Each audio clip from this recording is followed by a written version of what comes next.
ঈশান অফিসের কেবিনে বসে একটা ফাইল দেখছিল আর বারবার লাইফের কথাগুলো ভেবে কলমটা ঘোরাচ্ছিল।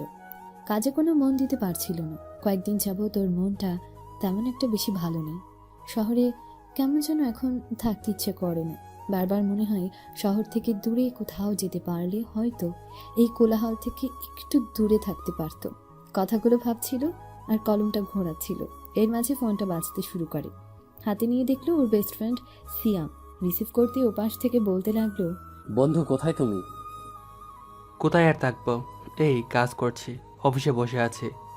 ভালো লাগছে না রে, কাজ করতে ইচ্ছে করে না। কিছুদিন যাবৎ মনটা বেশি একটা ভালো নেই, কিন্তু কিসের জন্য মন খারাপ বুঝতে পারছি না। বন্ধু তোমাকে কি আবার প্রেম রোগে ধরলো নাকি? আরে না বন্ধু, তেমন কিছু না, কিন্তু এই শহরে আর ভালো লাগছে না। তোর কথাটা বুঝলাম না, মানে কি বলতো? ফোনে কিছু বলবো না, দেখা কর। ওকে, আড্ডা দেওয়ার জায়গায় চলে আয়। না না, ওইখানে না, তুই নদীর পাড়ে চলে আয়, আমি আসছি। কথাটা বলেই ঈশান ফোনটা কেটে দিয়ে গাড়ির চাবিটা নিয়ে বেরিয়ে গেল। যাওয়ার সময় ম্যানেজারকে বলে গেল এদিকটা দেখতে। আসুন, যেতে যেতে পরিচয়টা দিয়ে নেই। এই গল্পের হিরো ঈশান। আব্বু আমার একমাত্র সন্তান। ওর আব্বু দেশের নামকরা বিজনেস ম্যাগনেট, তাই টাকা পয়সার কোনো অভাব নেই। কিন্তু অন্য সব গল্পের মতো যদি ভেবে থাকেন ছেলে আর 10টা বড়লোক বাবার ছেলের মতো বখাটে টাইপের, এদিকে ওদিকে ঘুরে বেড়ায়, মেয়েদের পেছনে সময় দেয়, নাইট ক্লাব পার্টি এগুলো নিয়ে থাকে, তাহলে ভুল ভাবছেন। ঈশান আর 10টা ছেলের থেকে আলাদা। খুব স্বাভাবিকভাবে জীবনযাপন করতে ভালোবাসে। কিছুদিন হলো বিদেশ থেকে লেখাপড়া শেষ করে দেশে এসেছে। আম্মু জোর করে ওকে ব্যবসায় বসিয়ে দিয়েছে। ঈশান বিদেশ থেকে আসার পর ওর এই শহরের কোলাহলটা ভালো লাগছিল না, তাই কেমন যেন মনের ভেতর একটা অস্থিরতা কাজ করছিল। একটু পরে ঈশান নদীর পাড়ে চলে আসে। তারপর গাড়ি থেকে নেমে একটু সামনে যেতেই খেয়াল করে সিয়াম নদীর পাড়ে বসে আছে। ঈশান ওর পাশে বসতে সিয়াম বলতে লাগলো, কি হয়েছে বলতো তোর? তোর নাকি শহরে ভালো লাগছে না? শহরে ভালো না লাগলে কোথায় লাগবে বল? আর কোনো মেয়েকে পছন্দ হয় সে কি তোকে রিজেক্ট করে দিয়েছে? আমাকে তো কিছু বলিসনি। তুই কি পাগল নাকি তোর মাথা খারাপ? এরকম কিছু নয়, কিন্তু এই শহর আর থাকতে ভালো লাগে না। এ তো চিৎকার চেঁচামেচি আর কোলাহল মোটেও সহ্য হচ্ছে না। বিদেশে থাকতে মোটামুটি ভালোই ছিলাম, কিন্তু এই শহরে আব্বু আম্মুর কাছে এসে মনে হচ্ছে তাদের কাছে আসছি ঠিক, কিন্তু এখানে মনটা ভালো থাকার মতো ওয়ে নয়। কোথায় গেলে যে মনটা ভালো হবে কিছুই বুঝতে পারছি না। ঈশানের কথায় সিয়াম বেশ চিন্তিত মুখ নিয়ে অনেকক্ষণ ভেবে তারপর বলতে লাগলো, একটা উপায় আছে মনটা ভালো করার, আর সেটা হচ্ছে পরিবেশটাকে পাল্টানো। মানে, তোর কথার মানে বুঝলাম না। আমি বলছি, এই কোলাহলের পরিবেশ থেকে একটু শান্তশিষ্ট পাখির ডাক, মিষ্টি রোদের আলো, ফুলের গন্ধ, ধুলোমাখা পথ, এই রকম একটা গ্রামের পরিবেশে গেলে একটু ভালো লাগতো। আবহাওয়াটা চেঞ্জ হলে মনটা ভালো হয়ে যেত। সিয়ামের কথা ঈশান বেশ কিছুক্ষণ ধরে ভাবতে লাগলো। ও হয়তো ঠিকই বলেছে। তারপরও একটা সময় ঈশান একটা দীর্ঘশ্বাস ফেলে বলতে লাগলো, সত্যি কি গ্রামের পরিবেশে গেলে ভালো লাগবে? তবে আর বলছি কি, তাছাড়া আমিও কয়েকবার গ্রামে গেছি। আমাদের বাসা যে এখানে পার্মানেন্টলি ছিল সেটা না, আব্বু ব্যবসার কাজে এখানে চলে আসছিল, সেই থেকে এখানেই থাকা। তাছাড়া আমার দাদু দিদা তো গ্রামের বাসাতেই থাকে, আর প্রত্যেক মাসে আমরা একবার করে যাই। তুই যদি চাস আমি তোকে সেখানে নিয়ে যেতে পারি, দেখবি ভালো লাগবে। আমিও তো শুনেছি আমাদের পুরনো বাড়িটা গ্রামে ছিল। তোর দাদু দিদার বাড়ি গিয়ে লাভ কি বল? যেহেতু আমার দাদুর বাড়িটা গ্রামে, তাই দেখি আম্মুর সাথে কথা বলে ওইখানে যেতে দেই কিনা। আচ্ছা ঠিক আছে, দেখ কি করা যায়। দেখ কি করা যায়, বলে ছেড়ে দিলেই তো হবে না, তোকে নিয়ে যাব। আমি একা যাব নাকি? দেশে আসার পরের কথা, তোকে ছাড়া কোথাও গিয়েছি? সেটা অবশ্য ঠিক। তাহলে রেডি থাকিস, আমি আব্বু আম্মুর সাথে কথা বলি। আর আব্বু এখন আগের থেকে অনেকটা সুস্থ। মোটামুটি অফিসের কাজটা একটু কমিয়ে নিই, তারপর না হয় কয়েকটা দিনের জন্য ঘুরতে যাব। দুজনে বেশ কিছুক্ষণ আড্ডা দিয়ে একটা সময় দুজন বিদায় নিয়ে বাসায় চলে গেল। ঈশান আজকে আর অফিসে গেল না। বাসায় গিয়ে কলিং বেল দিতেই আম্মু দরজা খুলে দিলে ঈশান সোফায় গিয়ে বসে পড়ল। তখন আম্মু ওর সামনে দাঁড়িয়ে বলতে লাগলো, আব্বু, কি হয়েছে তোমার? এত তাড়াতাড়ি চলে আসলে যে? আম্মু কথাটা বলতেই ঈশান আম্মুর হাত ধরে ওর পাশে বসিয়ে দিয়ে আম্মুর মুখোমুখি হয়ে বসে। তারপর বলতে লাগলো, আম্মু, গ্রামের পরিবেশটা নাকি অনেক সুন্দর। ওই পরিবেশে নাকি মনটা অনেক ফুরফুরে হয়ে যায়, আর অনেক শান্তি আছে গ্রামের পরিবেশে। আম্মু কেমন করে যেন ঈশানের দিকে তাকালো। তখন ঈশান আবারও বলল, কি হলো বলো? আর তুমি তো বলেছিলা যে দাদুর বাসা নাকি গ্রামে, কিন্তু দাদু দিদা বেঁচে নেই দেখে তুমি আর আব্বু নাকি ওইখানে যাও না। আর তাছাড়া আমার একটা মাত্র ফুফি, সেও নাকি লন্ডনে থাকে, তাই আর গ্রামে যাওয়া হয়ে ওঠে না। আম্মু বলো না গ্রামের সম্পর্কে। আব্বু, গ্রামের পরিবেশটা অনেক সুন্দর, আর ওখানে গেলে মনটা অনেক ফুরফুরে মেজাজে থাকে।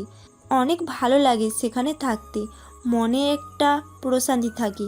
কিন্তু কি করব বলো, ব্যবসার কাজের জন্য তো তোমার আব্বুকে এখানে থাকতে হয়।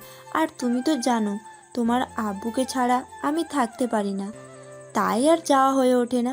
5 বছর আগে একবার শেষ যাওয়া হয়েছিল, তখন গ্রামের চিত্রটা একটু অন্যরকম ছিল। এখন হয়তো অনেকটা পাল্টে গেছে আর শহরের পরিবেশ হয়ে গেছে। কিন্তু আব্বু হঠাৎ করে এই প্রশ্ন কেন বলো তো? না আম্মু, গ্রামের পরিবেশটা দেখতে ইচ্ছা করছে, আর শুনলাম যে গ্রামের পরিবেশটা অনেক সুন্দর। আর তাছাড়া কিছুদিন যাবৎ এই শহরের কোলাহলটা বেশি ভালো লাগছে না। ভেবেছিলাম গ্রামের বাসায় যাব, কিন্তু দাদু দিদা কিংবা ফুফি কেউই তো আর নেই, তাহলে কার কাছে যাব? সে কি কথা, গ্রামে কেউ নেই তাই বলে কি যাওয়া যাবে না? এর মাঝে আব্বু নিচে চলে আসে আর ওদের কথাটা শুনে ফেলে আর একটু জোর গলায় বলে, আলবাত যাওয়া যাবে। যাবে না মানে 100 বার যাবে। আব্বু কথাটা বলতেই ঈশান আব্বুর দিকে তাকিয়ে একটা মুচকি হাসি দিয়ে বলতে লাগলো, আব্বু, তুমি আমাকে তোমার গ্রামের ঠিকানাটা দাও তো। আমি কয়েকদিনের মধ্যে অফিসের কাজটা একটু কমিয়ে তারপর কিছুদিনের জন্য গ্রাম থেকে ঘুরে আসি। আমার এখানে আর ভালো লাগছে না। আম্মু এসে ওদের সামনে একটা সোফায় বসে পড়লো আর একটা গম্ভীর কণ্ঠে বলতে লাগলো, গ্রামে আমার এক বন্ধু আছে, আমিও ওইখানকার ঠিকানাটা দিয়ে দিচ্ছি, আর ওকে ফোন করে দেব। তুমি ওর বাসায় গিয়ে উঠবে, কিন্তু তোমাকে একটা শর্তে গ্রামে যেতে দিতে পারে। যদি তুমি এসে সেটা পূরণ করো তাহলে যেতে পারবে, না হলে কিন্তু আমার কথার অবাধ্য হতে পারবে না। আব্বু, তুমি বলো আমাকে কি শর্ত মানতে হবে, আমি সব শর্তে রাজি। বয়স তো আর কম হয়নি, তাই তুমি এসে একটা লাল টুকটুকে বউ আনবে। যদি তুমি বিয়ে করতে রাজি থাকো তাহলে তোমাকে গ্রামে যেতে দিব। এখন বলো তুমি কি চাও? আব্বু, বিয়ে করতেই হবে? দেখো, তোমার তো বয়স আর কম হচ্ছে না, আর তাছাড়া আমাদেরও তো বয়স হচ্ছে। আমাদেরও তো ইচ্ছে করে না ছেলের বউয়ের মুখ দেখতে, আমাদের দাদু ভাইয়ের সঙ্গে খেলা করতে, তাই না? আর তাছাড়া তুমি এভাবে একা আর কতদিন থাকবে? তোমাকে অনেকবার বলা হয়েছে, তোমার যদি পছন্দের কোনো মেয়ে থাকে কিংবা কাউকে ভালোবাসো তাহলে আমাদের বলো, আমরা তাদের সাথে কথা বলি। তুমি তো জানোই আমরা কীরকমই।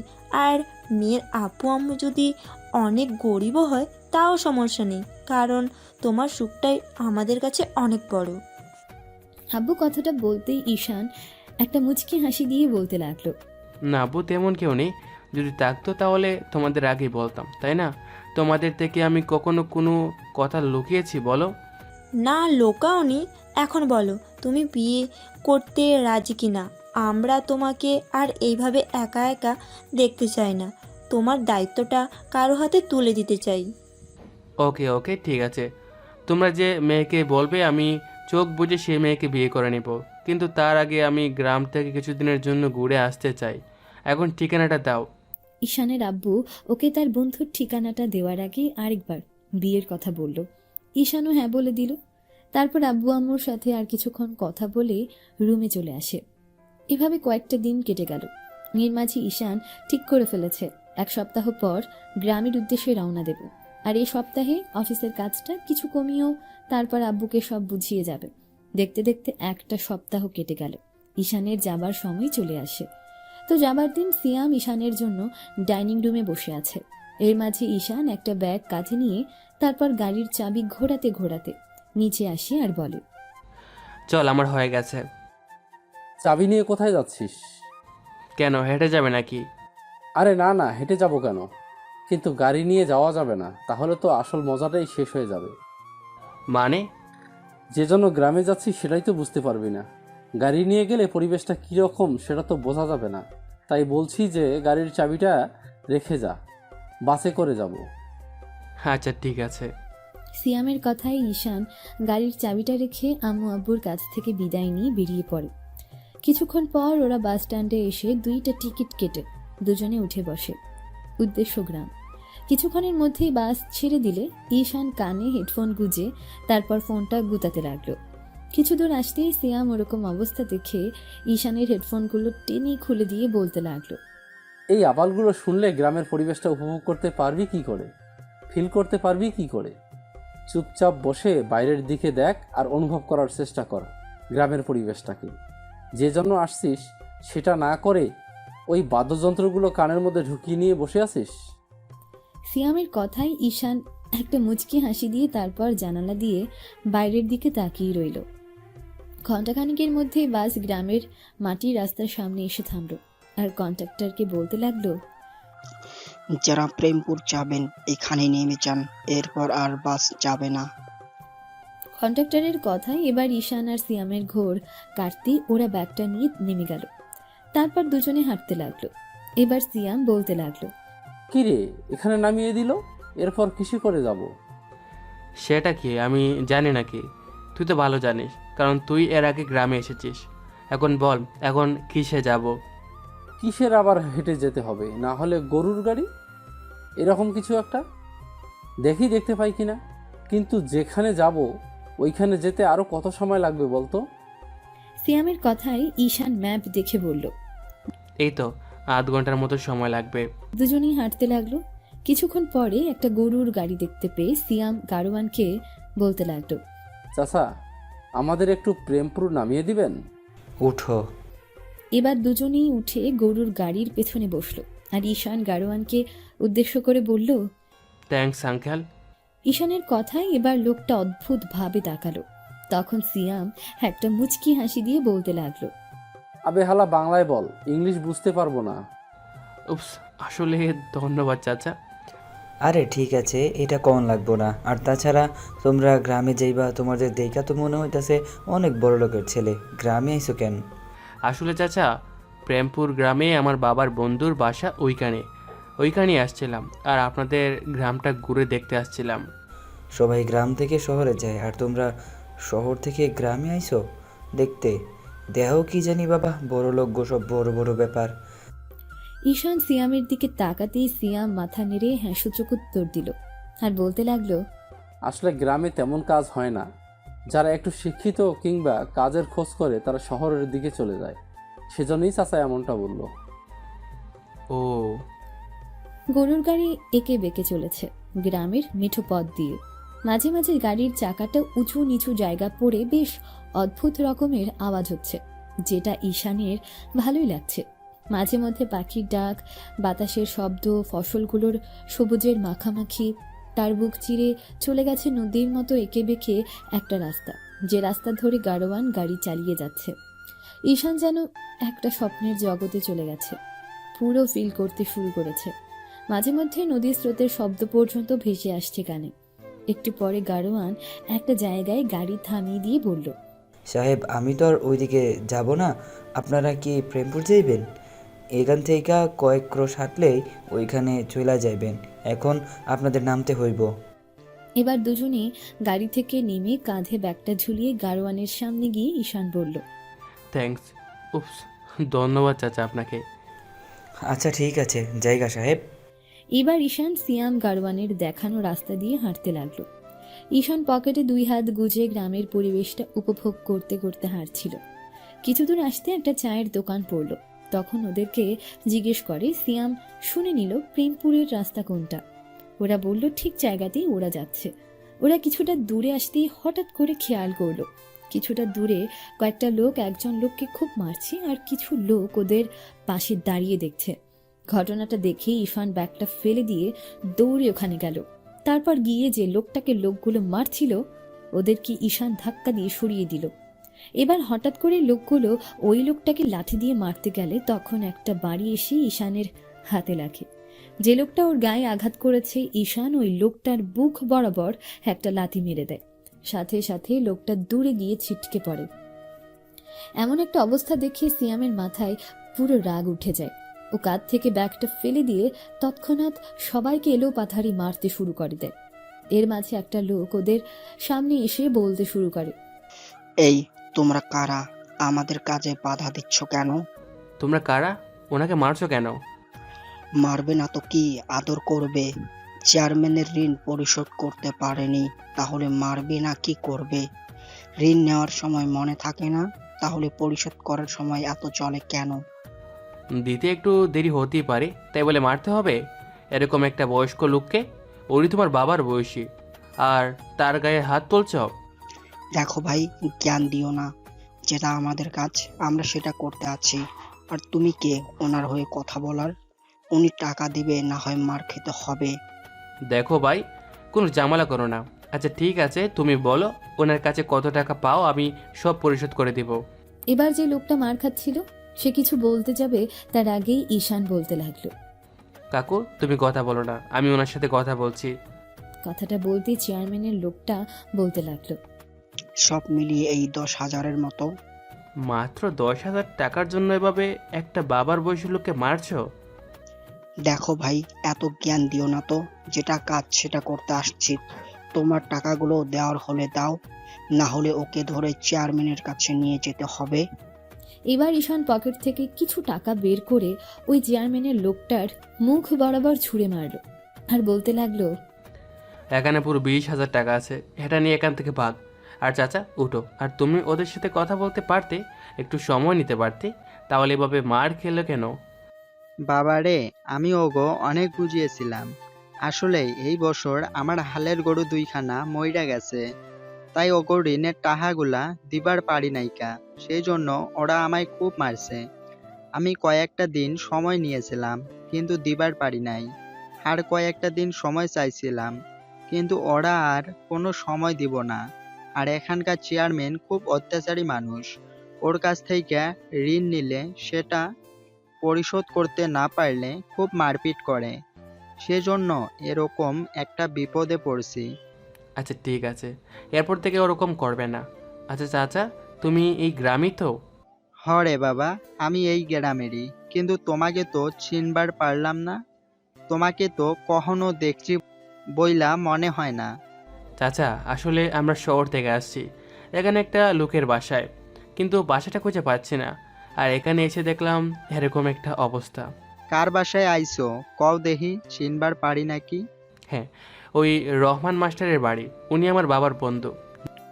ও, তুমি ওনাগো কাছে আইছো? জি চাচা, আপনি কি চেনেন ওনাকে? আরে মাস্টার সাহেবের চিনমু না? উনি খাঁটি মনের একখান মানুষ। আসলে উনার মতো মানুষ খুব কমই পাওয়া যায়। এই গ্রামের প্রায় মানুষের উপকার করেন উনি। চাচা একটু ওনার বাসাটা আমাদের দেখিয়ে দিবেন? আরে বাবা, তুমি কি কও? পারুম না কেন? তুমি আমার এত বড় উপকার করলা, আর আমি তোমার সামান্য মাস্টার সাহেবের বাড়িখানা দেখা দিতে পারবো না? এবার ঈশান সিয়াম লোকটার সাথে হাঁটতে লাগলো আর লোকটাকে এই গ্রামের পরিস্থিতি পরিবেশ সবকিছু জিজ্ঞেস করতে লাগলো। 20 মিনিট হাঁটার পর ওরা একটা বাড়ির সামনে চলে আসলো। বাড়িটা দেখতে বেশ পুরাতন, কিন্তু পরিবেশটা বেশ ভালোই। তারপর লোকটা বলতে লাগলো, যাও বাবা, ভিতরে যাও, এটাই মাস্টার সাহেবের বাসা। ঈশান সিয়াম লোকটাকে বিদায় দিয়ে বাড়ির দরজায় ঠক ঠক করে আওয়াজ করতে একটা ভদ্র মহিলা এসে দরজা খুলে দিয়ে বলতে লাগলো, কে বাবা তোমরা, আর কাকে চাই? আন্টি রহমান আঙ্কেল আছে? হ্যাঁ আছে, কিন্তু তোমরা কারা? তোমাদের তো চিনতে পারলাম না। আন্টি আগে ভিতরে যেতে দিন, অনেক দূর থেকে হেঁটে আসছে, ক্লান্ত লাগছে, তারপর বলি। হ্যাঁ হ্যাঁ, ভেতরে আসো। ঈশান সিয়াম দুজনের ভেতরে গেল আর ভদ্রমহিলা দরজাটা বন্ধ করে দিয়ে এগিয়ে এসে দেখলো ওরা দাঁড়িয়ে আছে। তখন ওই মহিলা আবার বলতে লাগলো, আরে বাবা, তোমরা দাঁড়িয়ে আছো কেন? আসো, ভেতরে আসো। কথাটা বলে ভদ্রমহিলা হাঁটতে লাগলো। ঈশান সিয়ামও ওনার পেছন পেছন যেতে লাগলো। ওরা ভেতরে চলে আসে। এবার মহিলা ওনার স্বামীকে উদ্দেশ্য করে বলতে লাগলো, কই গো, শুনছো? দেখো তোমার সাথে কে যেন দেখা করতে আসছে। ভদ্রমহিলার কথা শুনে একটা লোক বাইরে বেরিয়ে আসলো। তারপর ঈশান আর সিয়ামকে দেখে ভদ্রমহিলাকে উদ্দেশ্য করে বলতে লাগলো, কে এরা? ওরা তোমার সাথে দেখা করতে আসছে। তুমি কে বাবা তোমরা? আপনি রহমান আঙ্কেল? হ্যাঁ। লোকটা কথাটা বলতে ঈশান ওনাকে সালাম করতে গেলে মাস্টার সাহেব ঈশানকে উঠিয়ে বলতে লাগলো, ঠিক আছে ঠিক আছে, সালাম করতে হবে না, কিন্তু তুমি কে? তোমাকে তো ঠিক চিনলাম না। আঙ্কেল, আপনি আমাকে চিনবেন না, আর আমিও আপনাকে চিনতাম না, কিন্তু এখন চিনলাম। আমার কথা হয়তো আপনি বুঝতে পারছেন না। কথাটা বলেই ঈশান ফোনটা বের করে ওর বাবার আর মাস্টার সাহেবের একটা পুরনো দিনের ছবি দেখাতে মাস্টার সাহেব ফোনটা হাতে নিয়ে বলতে লাগলো, এটা তো আফজাল, আমার বন্ধুর ছবি। তুমি এগুলো পেলে কোথায়? ওরা আমার অনেকদিন আগেকার তোলা ছবি। আঙ্কেল, আমি আপনার বন্ধু আফজাল আহমেদের ছেলে। ঈশান কথাটা বলে একটা মুচকি হাসি দিল। এবার মাস্টার সাহেব ঈশানের দুই বাহুতে ধরে তারপর ওর মুখে হাত দিয়ে তারপর বলতে লাগলো, তাই তো তোমাকে আফজালের মতো লাগছে। আসলে তোমার আব্বু আম্মু এখানে আসেনি প্রায় 5 বছর হয়ে গেছে। একবার এখান থেকে ঘুরে গেছে, তখন তুমি আসছিলে না, তাই তোমাকে চিনতে পারিনি। কেমন আছো বাবা? আলহামদুলিল্লাহ আঙ্কেল, ভালো আছি। আপনি কেমন আছেন? আর বাবা ভালো, সেটা পরের কথা। এখন বলো তোমার আব্বু আম্মু কেমন আছে? জি আঙ্কেল, আব্বু আম্মু ভালোই আছে। কিন্তু কি হয়েছে বলুন তো? আপনি এভাবে কথা বললেন যে? সে অনেক বড় ঘটনা, ওইটা পরে এক সময় বলবো। কই গো নদীর মা, ওদের জন্য নাস্তার ব্যবস্থা করো। মেহমান মানুষ এত দূর থেকে এসেছে। ওদের নিয়ে বসার ঘরে যাও, আমি আসছি। আঙ্কেল, উনি আন্টি? হ্যাঁ, ওইটা তোমার আন্টি। আন্টি কেমন আছো?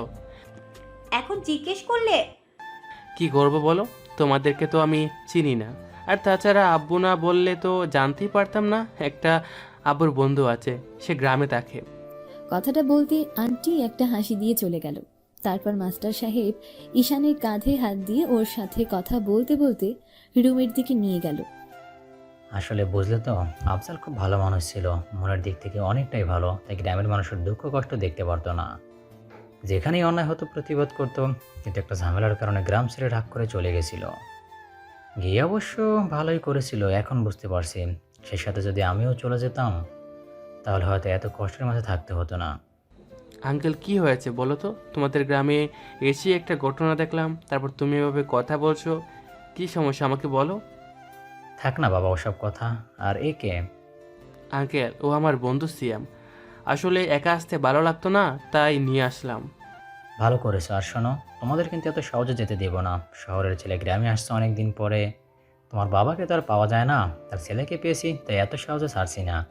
কিছুদিন থাকো, ঘোরাফেরা করো, তারপর তোমাদের একটু আপ্যায়ন করি, তারপর না হয় যেও। আঙ্কেল, কে বলেছে আমরা চলে যাব? আমরা তো এখানে থাকার জন্য এসেছি। শহরের পরিবেশটা আমার ভালো লাগে না, তাই এখানে চলে আসছি। শুনলাম গ্রামের পরিবেশটা নাকি অনেক শান্ত, ভালো লাগার মতো একটা জায়গা গ্রাম, তাই চলে আসলাম। হ্যাঁ, সেটা ঠিকই বলেছ। কিন্তু আঙ্কেল, তুমি বারবার এরকমভাবে কথা বলছো কেন? কি সমস্যা হয়েছে বলো তো? ঈশান যতবারই প্রশ্ন করছিল মাস্টার সাহেব অর্থাৎ আঙ্কেল কিছুই বলতে চাচ্ছিল না। একটা সময় ঈশানের জড়াজড়িতে উনি একটা দীর্ঘ নিঃশ্বাস ফেলে বলতে লাগলো, আসলে গ্রামের পরিস্থিতি এখন যেটা দেখছো, ঠিক 20 বছর আগে এরকমই ছিল। কারণ এই গ্রামে এখনও সেই চেয়ারম্যান মেম্বারের রাজত্ব চলে, যারা যেভাবে চায় সেভাবেই চলতে হয়। ওরা অনেক খাজনা নেয় গ্রামের লোকের কাছ থেকে, আর ওরা দরিদ্র চাষিদের অনেক টাকা ঋণ দেয়। আর বৈরী আবহাওয়ার কারণে তেমনভাবে ফসলও হয় না, আর হলেও তার ন্যায্য মূল্য পায় না, তাদের ঋণ পরিশোধ করতে পারে না।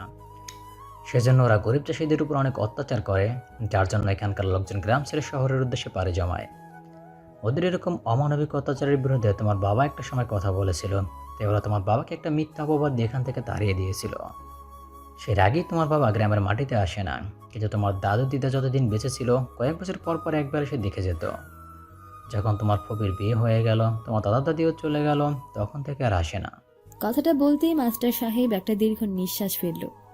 এর মাঝে আন্টি অর্থাৎ মাস্টার সাহেবের স্ত্রী ওদের জন্য নাস্তা নিয়ে আসলো আর ওদের সামনে দিয়ে বলতে লাগলো, এই যে আব্বু, তোমার নাম কি বলো তো? আর এখানে কয়েকদিন থাকবে তো, নাকি বিকেলের বাসে আবার ফিরে যাবে?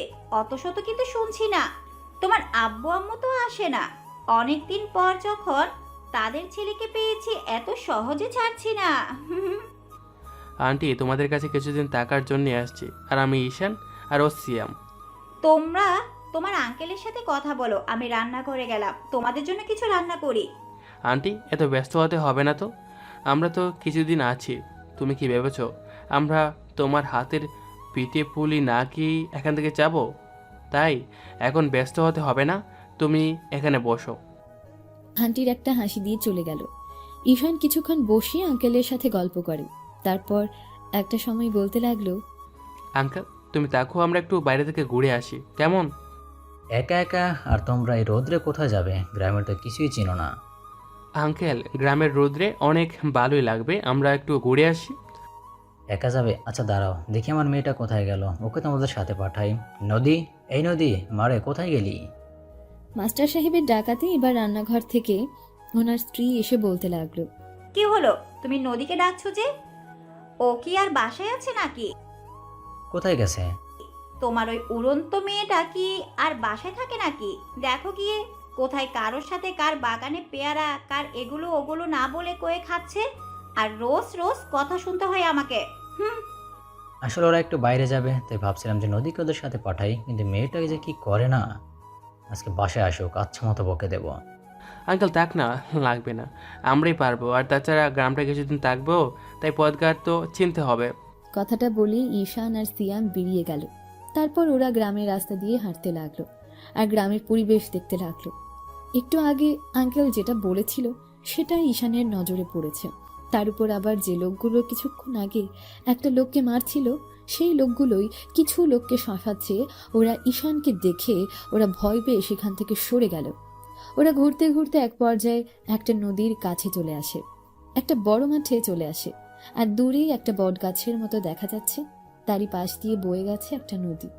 এবার ওরা সেদিকেই হাঁটতে লাগলো। ওদিকে কোথায় যাচ্ছিস? ওই দিকটা একটু নদীর মতো মনে হচ্ছে, ওই দিক থেকে ঘুরে আসি। ঈশান নদীটার দিকে হাঁটতে লাগলো। তারপর ওই বটগাছটার কাছে আসতেই ওরা খেয়াল করলো একটু দূরে নদীর পাড় ঘেঁষে একটা মেয়ে উল্টো মুখ করে নদীর দিকে তাকিয়ে বসে আছে। মেয়েটাকে পেছন থেকে দেখে বেশ ভালো লাগলো, কারণ মেয়েটার চুলগুলো কোমর অবধি ছাড়িয়েছে আর চুলগুলো সবুজ ঘাসের উপর পড়াতে মনে হচ্ছিল অনেকটা মায়াবতী। কিন্তু মুখটা কেমন হবে সেটা দেখার জন্য ঈশানের ভেতর একটা অস্থিরতা কাজ করছিল। এবার ঈশান খেয়াল করলো মেয়েটার হাতে কিছু একটা আছে, সেটা কলের উপর রেখেছে। এবার ঈশান নদীর দিকে তাকিয়ে বলতে লাগলো, দেখছিস নদী কত সুন্দর? ঈশান কথাটা বলতে এবার মেয়েটা ওদের দিকে ঘুরে তাকালো। মেয়েটা এবার সিয়ামও বলতে লাগলো, নদী সবসময়ই সুন্দর হয়। সিয়ামের কথা এবার মেয়েটাই রেগে গেল। কেন যে এভাবে রেগে গেল ওরা কিছুই বুঝতে পারলো না। তারপর কেউ কিছু বলতে যাবে তার আগেই মেয়েটা উঠে এসে ওদের সামনে দাঁড়ালো আর বলতে শুরু করলো, এই যে আপনারা কি পেয়েছেন বলুন তো? আমার নাম ধরে বারবার ডাকছেন কেন? কি সমস্যা? এভাবে উল্টোপাল্টা কথা বলছেন কেন? আমি জানি আমি সুন্দর, সেটা আবার বলতে হবে নাকি এখানে এসে? মেয়েটার এরকম অদ্ভুত ধরনের কথা শুনে ঈশান সিয়াম দুজনই হাবালের মতো ওর দিকে তাকিয়ে রইল। ওরা কিছু বলবে তার আগেই মেয়েটা বলতে লাগলো, কি হলো এখন কথা বলছেন না কেন? মেয়েদের টিস করতে খুব ভালো লাগে তাই না? দেখে তো ভদ্র পরিবারের ছেলে মনে হচ্ছে, কিন্তু এরকম স্বভাব কেন? মানে? এখন সাধু সাজা হচ্ছে তাই না? মেয়েদের নাম ধরে ডেকে তাকে টিস করে এখন বলা হচ্ছে মানে কি? লোকজন কি ডাকবো, সব ঠিক হয়ে যাবে। এই যে ম্যাডাম, আপনি কী সব উল্টাপাল্টা কথা বলছেন তখন থেকে? আপনার নাম ধরে আবার কখন ডাকলাম? আপনাকে তো আমরা চিনি না, তাহলে আপনার নাম ধরে ডাকতে যাব কেন? এবার সিয়াম বুঝতে পারলো বিষয়টা কি ঘটেছে, তাই ও তখন ঈশানের একটা হাত ধরে বলতে লাগলো, আসলে আপু সরি, আমরা আপনাকে নয় এই নদীর কথা বলেছি। আসলে আপনার নাম যে নদী সেটা তো আমরা জানতাম না, আর আমরা আজকে এই শহর থেকে গ্রামে আসছি, কিন্তু আপনার নামটা যে নদী সেটা আমাদের জানা ছিল না। আমরা নদীটাকে দেখে এরকম কথা বলেছি। সিয়ামের কথাই ঈশানের বুঝতে বাকি রইল না এই মেয়েটার একটু বোঝার ভুল আছে। মেয়েটা কিছু বলতে যাবে তারা আগেই ঈশান বলতে লাগলো, ও তার মানে এই ব্যাপার, আমাদের একটু মিস্টেক হয়েছে, সরি, আপনি কিছু মনে করবেন না। ঈশানের কথা মেয়েটা একটা গম্ভীর লুকে ঈশানের দিকে তাকিয়ে তারপর হঠাৎ করে একটা ভুবন ভোলানো হাসি দিল। সাথে সাথে ঈশানের বুকের বাঁ পাশটা কেমন যেন একটা অনুভূতি সৃষ্টি হলো। ঈশান খেয়াল করলো মেয়েটা যখন হাসলো তখন ওর গালের টোল পড়ে আর ঠোঁটের নিচের তিলটা ওর সৌন্দর্যটাকে আরো বাড়িয়ে তুলেছে। ঈশানকে মুগ্ধ নয়নে তাকিয়ে থাকতে দেখে মেয়েটা বেশ লজ্জা পেয়ে চলে যেতে গেল। এবার ঈশান বলতে লাগলো, এই যে মায়াবতী, আপনার নামটা বলে যান। ঈশানের কথাটাই মেয়েটা সেখানে থমকিয়ে দাঁড়ালো আর ওর দিকে তাকিয়ে আবার একটা মুচকি হাসি দিতে ঈশান বলতে লাগলো, ও, এটা নিয়ে তো এতক্ষণ ঝামেলাটা হচ্ছিল। আচ্ছা, আপনার নামের আগে পেছনে কি কিছু আছে? ঈশানের কথায় মেয়েটা মাথা নেড়ে হ্যাঁ সূচক উত্তর দিতে ঈশান গিয়ে ওর সামনে দাঁড়ালো। আর মেয়েটা ঈশানের এরকম অদ্ভুত রকমের ব্যবহারে একটু চমকে গেল। কি হলো বলেন? আর হ্যাঁ, আপনার নামটা কিন্তু অনেক সুন্দর, ঠিক আপনার মতোই। একসাথে এত ফ্লার্টিং করিস না, তাহলে মেয়েটা পুরো আইসক্রিমের মতো গলে গলে পড়বে। সিয়ামের কথায় ঈশান নিজেকে স্বাভাবিক করে নিল আর বুঝতে পারলো ওর এরকম কথাতে মেয়েটা ফ্লার্টিং মনে করেছে। উফ, সরি, আপনি লজ্জা পাবেন না। লজ্জা পেলে কিন্তু আপনাকে আরও অনেক সুন্দর লাগে। আপনার নামটা পুরোপুরিটা তো বলেন। নেহা আক্তার নদী। কথাটা বলে আবারও নদী চলে যেতে গেল। ঈশান ভাবলো যে নদীকে দেখে ওর ভেতর কেমন যেন অদ্ভুত রকমের একটা অনুভূতি সৃষ্টি হয়েছে। নদীর সাথে হয়তো যুগ যুগান্তরের সম্পর্ক আছে, না হলে এমনটা হবার নয়। কথাগুলো ভেবেই ঈশান ভাবলো নদীর সাথে আরেকটু সময় কাটালে মন্দ হতো না। তাই ও বলতে লাগলো, আচ্ছা, আপনি আমাদের একটু হেল্প করবেন? জি বলুন। আসলে আজকে আমরা প্রথম গ্রামে আসলাম, তাই আপনি যদি আপনার গ্রামটা একটু আমাদের ঘুরিয়ে দেখাতেন। ঈশান কথাটা বলতেই নদী কেমন করে যেন ওর দিকে তাকালো। সিয়াম সেটা বুঝতে পেরে আবার ওর কাছে এসে বলতে লাগলো, ওকে, সরি আপু, ও বুঝতে পারেনি। আসলে ও শহরের ছেলে তো, তাই একটু সবার সাথে ফ্রিলি, তাই এরকম একটা কথা বলে ফেলেছে। আপনি যান। সিয়াম কথাটা বলেই ঈশানের হাত ধরে টানতে লাগলো। তখন নদীর মনে হলো যে সামান্য একটা বিষয়, ওরা শুধু গ্রামটা ঘুরে দেখতে চেয়েছে। কথাগুলো ভেবে ও একটু মুচকি হাসি দিয়ে বলল, এই যে শুনুন, আপনারা আমাদের গ্রামটা ঘুরে দেখবেন, এতে আবার অসুবিধার কি আছে? আসুন, আমি আপনাদের ঘুরিয়ে দেখাচ্ছি। আপনি শিওর তো? সমস্যা হবে না তো? কেউ কোনো খারাপ ভাববে না তো? আমি জানি গ্রামের মানুষ একটু অন্যরকম। দেখা গেল আমরা আপনার সাথে ঘুরছি দেখে কেউ একটু বাজে ধরনের চিন্তা ভাবনা করলো। আর যে ভাবার ভাবুক তো, আর ভাবলেই সমস্যা কি? আপনি না হয় আমাকে বিয়ে করে নেবেন। নদী কথাটা বলেই একটা মুচকি হাসি দিল আর ঈশান চোখ বড় বড় করেই মেয়েটার দিকে তাকিয়ে রইল। ওকে এভাবে তাকিয়ে থাকতে দেখে নদী বলল, কি হলো, সমস্যা? থাক, তাহলে যেতে হবে না, আমি বাসে চলে যাই। আরে না না, সমস্যা হবে কেন, চলুন। ঈশান কথাটা বলতে বলতে মেয়েটা হাঁটতে লাগলো। সিয়াম আর ঈশান ওর পেছনে পেছনে যেতে লাগলো। মেয়েটা এদিক ওদিকে যাচ্ছিল আর জায়গাগুলোর নাম বলছিল। বেশ ট্রেডিশনাল জায়গা, খুব ভালোই লাগছিল সিয়ামের। আর ঈশান নদীর দিকে তাকিয়ে আছে, ওর অন্যদিকে কোনো খেয়াল নেই। নদীর মুখে কেমন অদ্ভুত রকমের মায়া আছে। ঈশানের মনে হচ্ছে ও এই প্রথম এত সুন্দর একটা মেয়েকে দেখলো। গ্রামে যে এত সুন্দর কিছু ওর জন্য অপেক্ষা করছিল সেটা ঈশান জানতো না, না হলে অনেক আগেই গ্রামে চলে আসতো। প্রথম দেখাতেই ঈশানের ভেতর একটা অদ্ভুত অনুভূতির সৃষ্টি হয়েছে। অনেকটা দূর চলে আসলো ওরা, রাস্তা দিয়ে হাঁটছে আর ঈশান মাঝে খেয়াল করলো কিছুক্ষণ পর পর কিছু ছেলে মেয়ে দূর থেকে হেঁটে আসছে। ওরা গ্রাম থেকে অনেকটা দূরে চলে এসেছে। পরপর 4-5 দল ছেলে মেয়ের দল যেতে দেখে ঈশানের নদীর কাছে বিষয়টা জানতে ইচ্ছে করলো। ওরা কোথায় গিয়েছিল তাই ঈশান জিজ্ঞেস করেই বসলো, নদী, একটা কথা বলুন তো, এই ছেলে মেয়েগুলো কোথায় গিয়েছিল? আসলে আমাদের গ্রামে স্কুলগুলো তেমন ভালো নয়, আর যাও বা আছে ওখানে পড়ার মতো উপযুক্ত না, তাই পাশের গ্রামে স্কুলে ওরা সেখানে গিয়েছে। মানে আপনাদের গ্রামে তো দেখি কিছুই ঠিক নেই, পানি তোলার জন্য কুয়া নেই, স্কুল নেই, কলেজ নেই, রাস্তাঘাট নেই।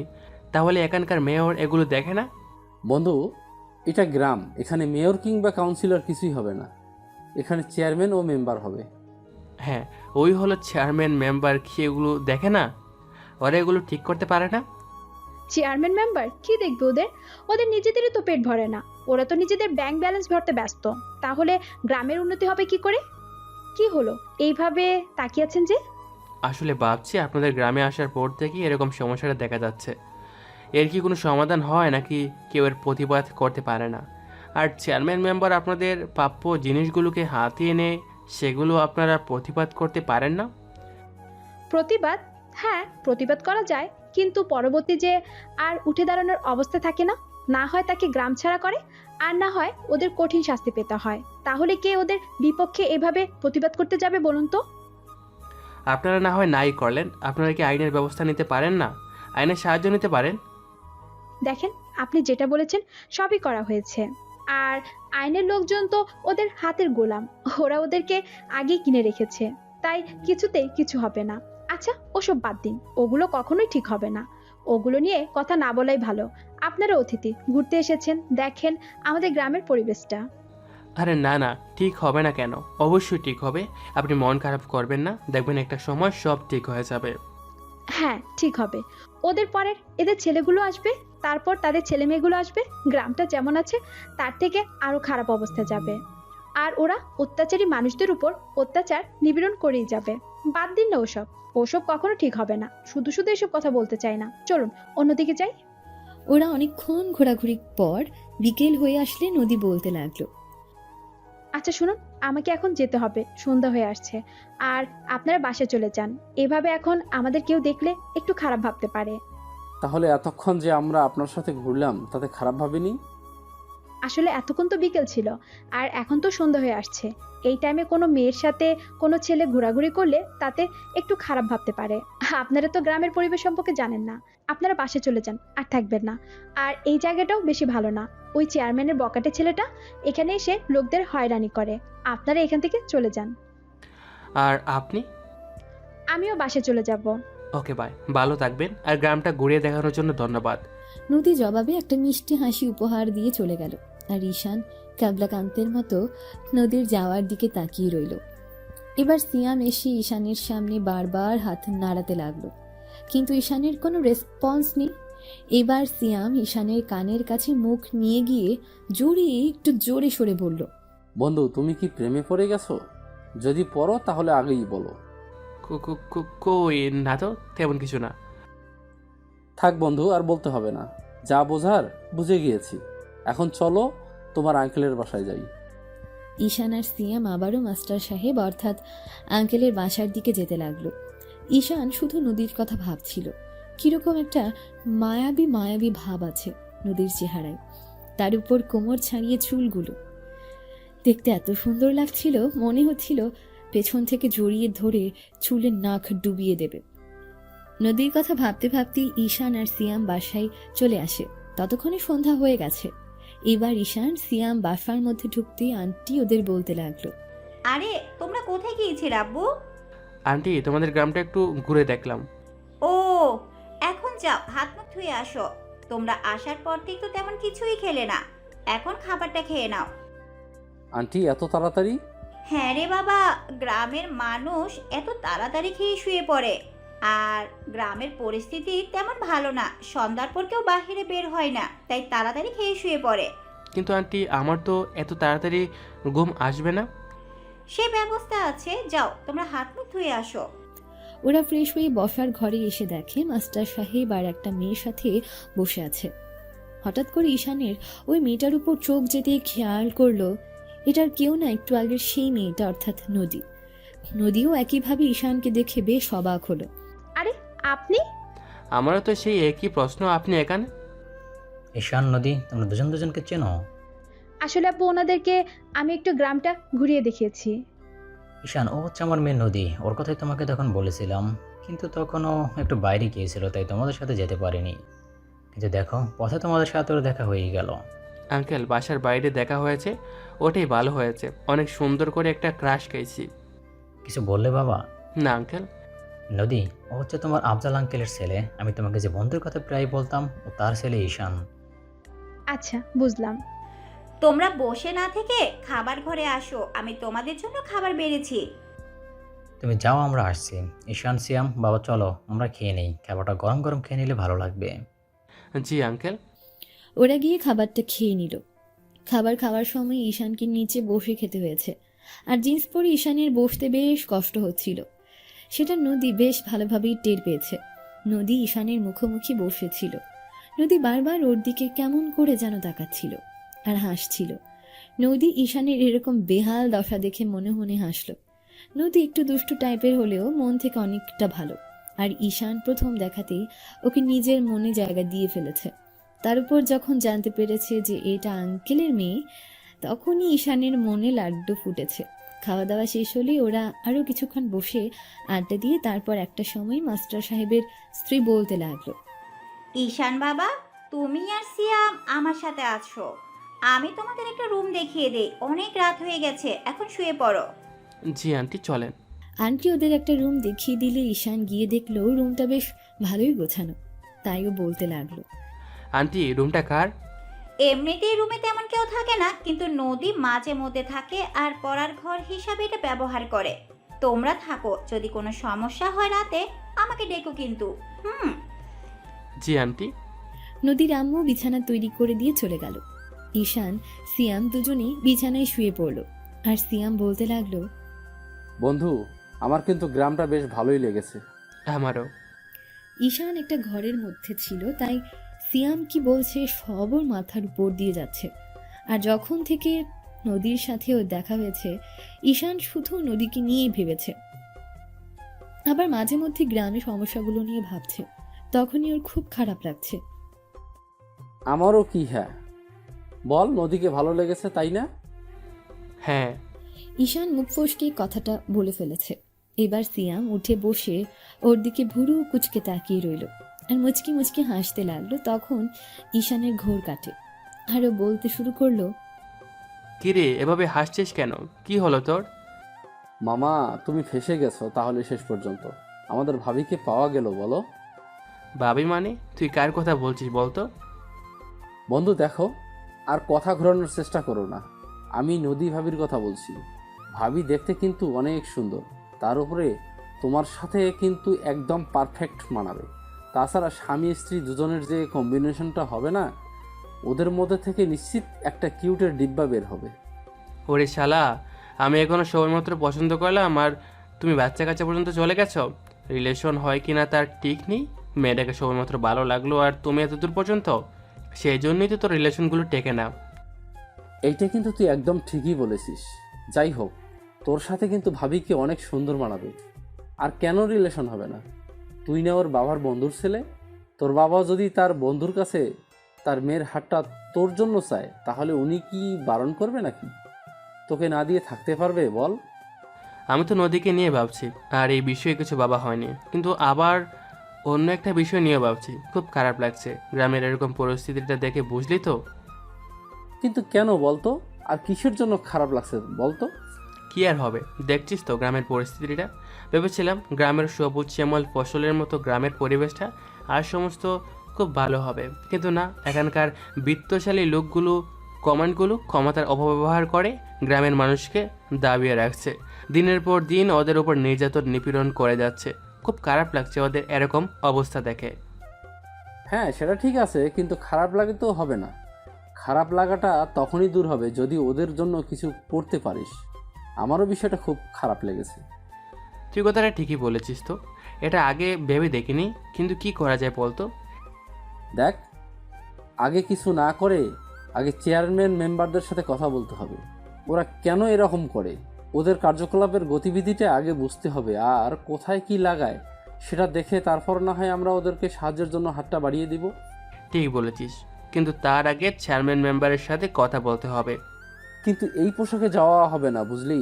এই পোশাকে গেলে ওরা আগেই বিষয়টা বুঝতে ফেলবে, আর তখন বিষয়টা অন্যরকম করে ফেলতে পারে। তাই আগে গিয়ে জানতে হবে ওরা কেন এরকম করে, ওদের বিরুদ্ধে প্রতিবাদ করতে হবে। যখন ওরা আমাদের রুখে দিতে আসবে, তখন দরকার পড়লে আমরা আইনি ব্যবস্থা নিয়ে ওদের বিরুদ্ধে অ্যাকশন নিব। এত বুদ্ধি নিয়ে তুই ঘুমাস কিভাবে বলতো?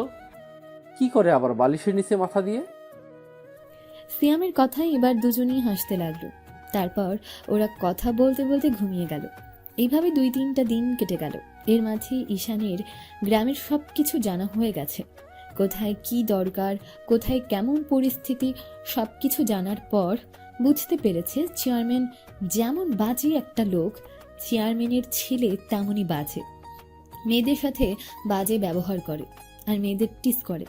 ওদের সাথে কথা বলতে বলতে ঈশান সিয়াম চেয়ারম্যানের সাথে দেখা করতে ভাবে, কিন্তু এই পোশাকে যাওয়া যাবে না, তাহলে ওরা বুঝতে পারবে যে ঈশান শহর থেকে এসেছে আরও ওদের বিরুদ্ধে অনেক কিছু করতে পারে। তাই ঈশান এখন সাধারণ পোশাকে বের হয়, সাথে সিয়ামও। প্রতিদিন ঘুরতে বেরোয় দুপুরের টাইমে। আজকে ওরা একটু অন্যদিকে এসেছে। কিছু দূর আসতে খেয়াল করে একটা ছেলে একটা মেয়েকে খুব উত্ত্যক্ত করছে। বিষয়টা দেখে ওরা এগিয়ে গেল। তারপর শুনতে পায়, এই যে সুন্দরী, তোমাকে বলেছিলাম না আমার সাথে রিলেশন করতে, তোমাকে সব কিছু দিয়ে ভরিয়ে দেবো, অনেক আদর করব, তুমি কেন করলে না বলো তো? সে তোমাকে কিস করতে আসতে হলো, ভালো কথা বললে তো তুমি শুনলো না। রাফিন, আমার সাথে এরকম করো না, আমি তো তোমার বোনের মতো। আর আমার সাথে তুমি এরকম করো কেন? আমি তোমার কি ক্ষতি করেছি? প্লিজ আমাকে ছেড়ে দাও, আমি আর কখনো এখানে থাকবো না, আমাকে ছেড়ে দাও। সেটা বললে তো হবে না, তোমার সাথে রোম্যান্স না করে তোমাকে সারি কি করে বলো তো? তোমার সাথে তো আজকে রোম্যান্স করবই। ছেলেটার কথাই মেয়েটা প্রায় কান্না করে দিয়েছে। ঈশান অনেক দূর থেকে দেখছিল। ছেলেটা বারবার মেয়েটার গায়ে হাত দেওয়ার চেষ্টা করেছে। ছেলেটার এমন বাজে বাজে কথা ঈশান নিজেই সহ্য করতে পারছিল না। এবার ছেলেটা মেয়েটার ওড়না নিয়ে নেয়। সাথে সাথে ঈশানের রাগটা চরম আকার ধারণ করে। ও তৎক্ষণাৎ ছেলেটার কাছে গিয়ে ওর মুখে একটা সজোরে ঘুষি মেরে দেয়।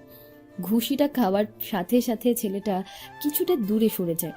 আর ঈশান বলতে শুরু করে, মেয়েদেরকে সম্মান দিতে শিখিসনি? তোর গড়ে কি মা বোন নেই? কথাটা বলতেই এবার ছেলেটা ওর দিকে বেশ রাগী ভাবে এগিয়ে আসলো আর বলতে লাগলো, এই শালা কে রে তুই? তুই আমার গায়ে হাত দিস? জানিস আমি কে? তুই আর কি হবে কেন?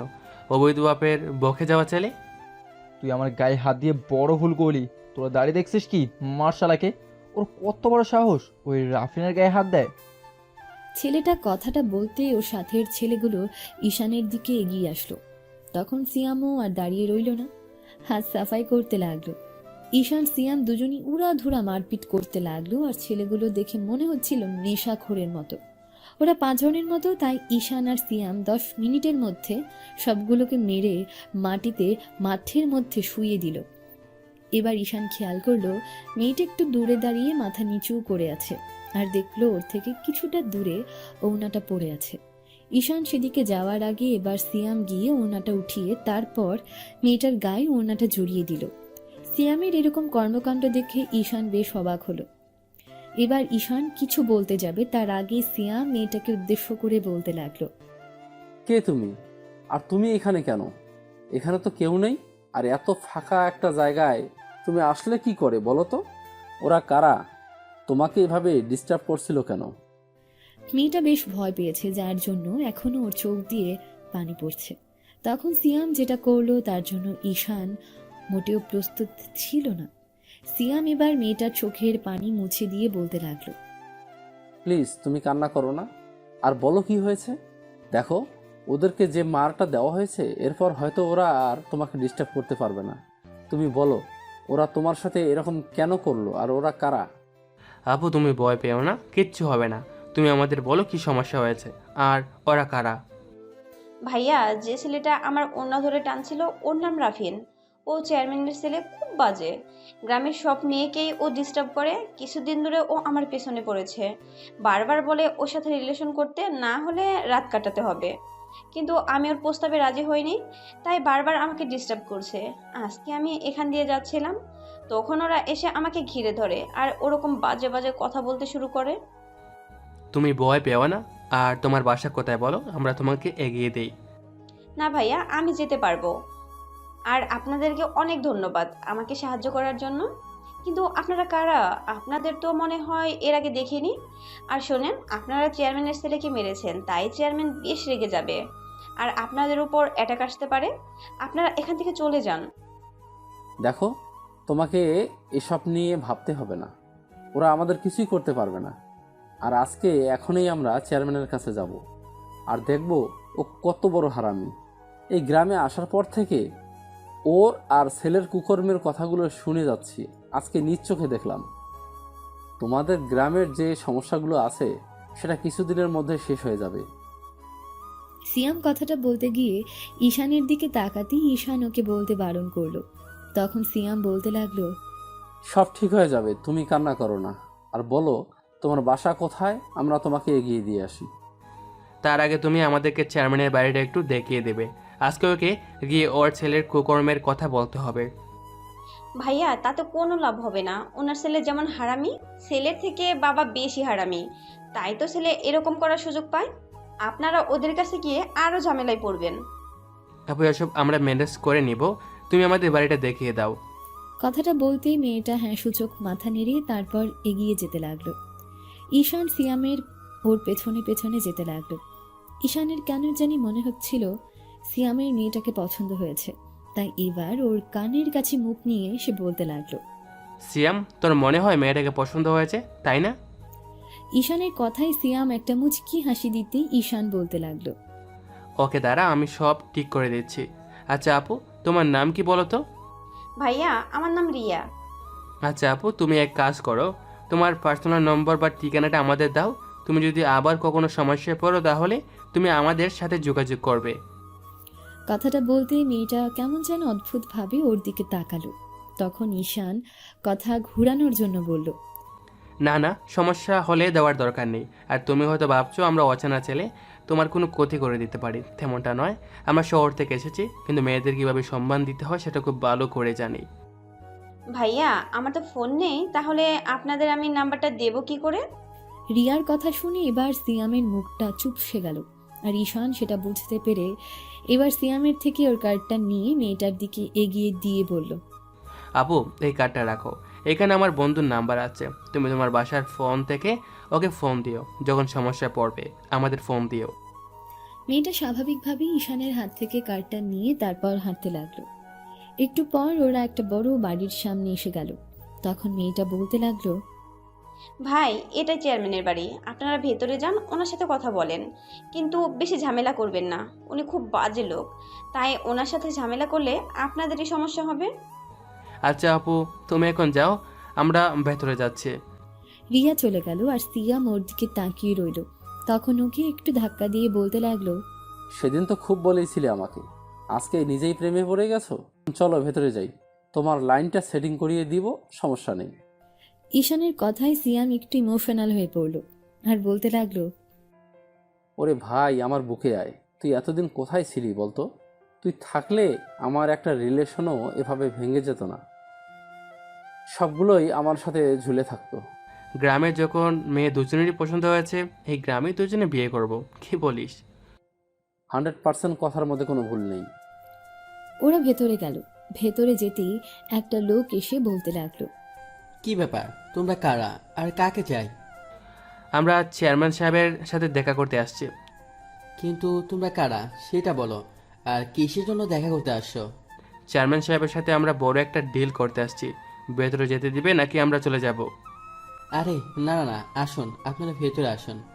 ঈশানের এই কথা বলার কারণ হলো লোকটা ওদেরকে এত সহজেই চেয়ারম্যানের সাথে দেখা করতে দেবে না, তাই লোকটা ওদেরকে নিয়ে একটা বাড়ির ভেতরে গিয়ে তারপর ডাইনিং রুমে চলে গেল। ডাইনিং রুমে আসতেই ঈশান খেয়াল করলো কয়েকজন লোকের সাথে একটা মধ্যবয়স্ক লোক বসে বেশ হাসি মুখে কথা বলছে। লোকটা ঈশানের দিকে একবার তাকিয়ে যে লোকটা ওদেরকে নিয়ে এসেছে সে লোকটাকে বলল, রহিম, এরা কারা? স্যার, ওরা তো বললো যে আপনার সাথে ডিল না কি জানি করবে, সেই জন্য আসছে। তুই মা? লোকটা চলে গেলে এবার চেয়ারম্যান ঈশান আর সিয়ামের দিকে আবারও তাকিয়ে বলল, তোমরা কারা? তোমাদের তো চিনলাম না, আর তোমাদের আমার কাছে কি দরকার? বসো, বসে কথা বলো। ঈশানের মনে হলো লোকটা ভালো, কিন্তু গ্রামের লোকেদের কাছ থেকে যা শুনেছে তাতে মনে হচ্ছে না ভালো। কিন্তু ওর ছেলের কাজটা মনে পড়তেই ঈশানের মাথাটা গরম হয়ে গেল আর ও রেগে গিয়ে বলতে লাগলো, আমরা বসতে আসিনি, আমরা আপনাকে একটা কথা বলতে আসি। আর সেটা হলো আপনি আর আপনার ছেলে যে কাজগুলো শুরু করেছেন সেগুলো বন্ধ করেন, সাথে আপনার মেম্বারগুলোকেও এতদিন যা করেছেন সেটা বন্ধ করেন। এখন থেকে আর এসব চলবে না। কে ভাই তোমরা? এভাবে হুটহাট করে বাসার মধ্যে এসে আমাকে শাসাচ্ছ? নিশ্চয়ই তোমরা কোনো ক্ষমতাবান ব্যক্তি হবে, তবে ভয় পেও না, গ্রামটা আমার, তাই এই গ্রামে তোমরা আমার কিছুই ছিঁড়তে পারবে না। এখন বলো, এসব কথা বলছো কেন? তোমাদের কে পাঠিয়েছে? আমার বিপরীত দলের চেয়ারম্যান তো? ভয় নেই, ওরা তোমাদেরকে যত টাকা দিয়ে পাঠিয়েছে আমি তোমাদেরকে তার থেকেও বেশি দিব। তোমরা ওকে মেরে দাও। চেয়ারম্যানের কথায় ঈশান বুঝতে পারলো যে ওর মানে যা শুনেছে সেটা সত্যি। আসতেই কিরকম টাকার গরম দেখাচ্ছে। এবার ঈশান বলতে লাগলো, খুব টাকার গরম তাই না? পাবলিকের টাকাগুলো মেরে খেয়ে এখন খুব বড় লোক সাজা হচ্ছে। তুই কত টাকা দিতে পারবি আমাকে বল, তার থেকে। ঈশান কথাটা বলতে যাবে তখনই সিয়াম ওকে একটা গুঁতো মেরে বুঝিয়ে দিল এটা বলা যাবে না। তাই ঈশান বলতে লাগলো, এত কথা কিসের? আমরা তোকে বলতে এসেছি তুই এয়ারপোর্ট থেকে আর এসব বাজে কাজ করবি না, আর পাবলিকের যেটা প্রাপ্য সেটা ওদেরকে বুঝিয়ে দিবি, না হলে তোর খবর আছে। গ্রামটা আমার, তা আমার যা ইচ্ছে আমি তাই করব। আমি চাইলে কিন্তু তোরা এখান থেকে আর বেঁচে ফিরতে পারবি না। কিন্তু তোরা প্রথমবার বোধহয় গ্রামে পা রেখেছিস, তাই তোরা আমার সম্পর্কে জানিস না। কিছুদিন থাক, বুঝতে পারবি আমি কি চিজ। সেটা সবার কাছ থেকে জানতে পেরেছি, আর জানতে হবে না, কিন্তু তুইও শুনে রাখ আমি কি জিনিস সেটা তোর ছেলের কাছ থেকে জেনে নিস। আর শোন, 1 সপ্তাহের মধ্যে পাবলিকের যে টাকা আর ওদের প্রাপ্য জিনিসগুলো মেরে খেয়েছিস সব বুঝিয়ে দিবি, আর গ্রামে যে জিনিসগুলোর অভাব আছে সব কিছু ঠিক করে দিবি, না হলে তোর যে কী হাল করবো সেটা ভাবতেও পারবি না। শেষে তোর পরিবারের লোকগুলো তোকে চিনতে পারবে না। এখন ভেবে চিনতে সিদ্ধান্ত নে তুই কি করবি, ভালো হয়ে যাবি নাকি রাস্তার ফকির হয়ে বাড়িতে হাত নিয়ে করবি। খুব দম আছে দেখছি তোর। শোন, ফাঁকা আওয়াজে আমি ভয় পাই না, আর প্রথমবার এসেছিস তাই তোকে ছেড়ে দিলাম, না হলে তুই আমাকে যে থ্রেটগুলো দিয়েছে তারপর এখানে দাঁড়িয়ে থাকার মতো অবস্থায় থাকতি না। গ্রামের নিরীহ লোকগুলোকে টর্চার করিস আর ওরা কিছু বলতে পারে না, সেজন্য নিজেকে খুব হিরো মনে হচ্ছে তাই না? তুই চেষ্টা করে দেখতে পারিস, কিছু করতে পারবি না আমার। আচ্ছা, দেখা যাক কি হয়। আর শোন, তুই কিন্তু গ্রাম থেকে পালিয়ে যাস না। আগের লোকগুলোর মতো প্রতিবাদ করতে এসে আবার ভয়ে গ্রাম থেকে পালিয়ে যাস না, না হলে বুঝতে পারবি না আমার ক্ষমতা কতটুকু। হ্যাঁ, বুঝতে পারছি, তোকে সোজা কথা বলে কোনো কাজ হবে না। আচ্ছা, তুই যেটা করার করে নে, আর আমিও দেখবো তোকে কি করতে পারি আর না পারি। শেষবারের মতো ওয়ার্নিং দিয়ে গেলাম, যেটা করেছিস সেটা যদি বন্ধ না করিস তাহলে তোর ছেলেও তোকে চিনতে পারবে না, আর বাবা বলে ডাকা তো দূরে থাক। ঈশান কথাটা বলেই সেখান থেকে বেরিয়ে আসলে সিয়ামও ওর পেছনে পেছনে চলে আসলো। তারপর ওরা বাইরে এসে হাঁটতে লাগলো, আর সিয়াম বলতে লাগলো, বন্ধু, তুই কিন্তু একদম সিনেমার হিরোদের মতো ডায়লগ দিয়েছিস। একেই হিট হয়েছে। হিট হয়েছে না? কি হয়েছে সেটা বুঝি না, কিন্তু চেয়ারম্যান এই অত্যাচার আমি আর সহ্য করব না। দরকার পড়লে ওকে গার্ড ধরে ওর চেয়ার থেকে নামাবো। আর কি করে চেয়ারম্যানের পদ থেকে ওকে নামাতে হয় সেটা আমি খুব ভালো করে জানি। আমাকে চেনে না তাই আমার সামনে এত লাফালাফি করলো, সময় হলে ঠিকই চিনতে পারবে। অনেক অত্যাচার করেছে, এবার ওর ছেলেগুলোকে গিয়ে একটু ঠান্ডা কথায় বুঝিয়ে আসতে হবে, না হলে 1 সপ্তাহ পর ওদের বিপক্ষে অ্যাকশন নিতে হবে। ঈশান কথাটা বলে রাস্তার দিকে হাঁটতে লাগলো। দুপুরের দিকে ওরা বাসায় ফিরে আসলো, এসে রুমে চলে গেল। আর ঈশান বলতে লাগলো, রুমে ভালো লাগে না, আর একটু ছাদ থেকে ঘুরে আসি। বন্ধু, আমার এখন আর হাঁটতে ভালো লাগছে না, একটু ক্লান্ত লাগছে, তুই যা। আজকে প্রেমে পড়েছে তো, তাই আর কিছু ভালো লাগবে না, বুঝতে পেরেছি। আচ্ছা তুই রুমে যা, আমি ছাদে যাই।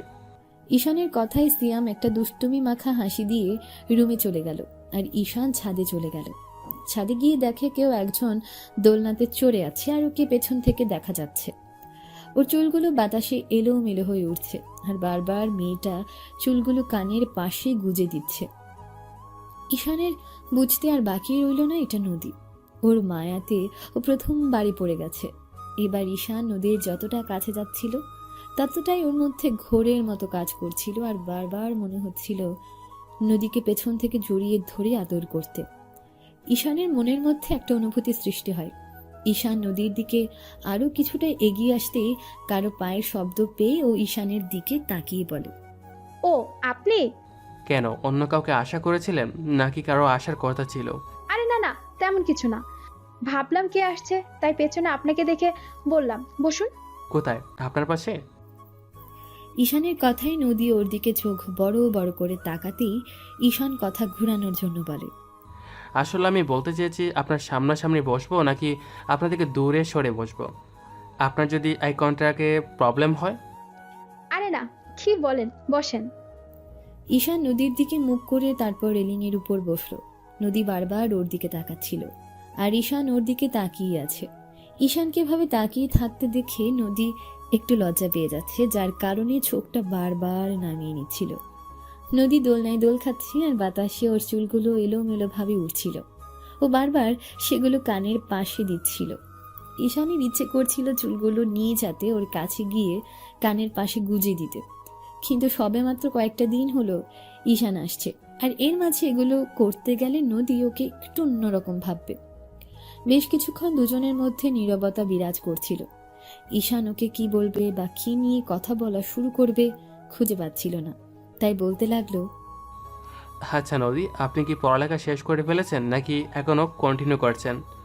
অনার্স কমপ্লিট করেছিলাম, কিন্তু এরপর আর করা হয়নি। কেন, কোনো টাকার সমস্যা নাকি? না, আমার আব্বুর যেটুকু আছে তাতে আমাদের অনেক ভালোভাবেই চলে যায়, কিন্তু চেয়ারম্যানের ছেলেটা বেশ কিছুদিন ধরে আমার পিছনে পড়েছিল আর আমাকে বেশি ডিস্টার্ব করতো। ওরা কলেজে যাওয়ার পথে আমাকে ডিস্টার্ব করতো বলে আব্বু বারণ করে দিয়েছে কলেজে যেতে।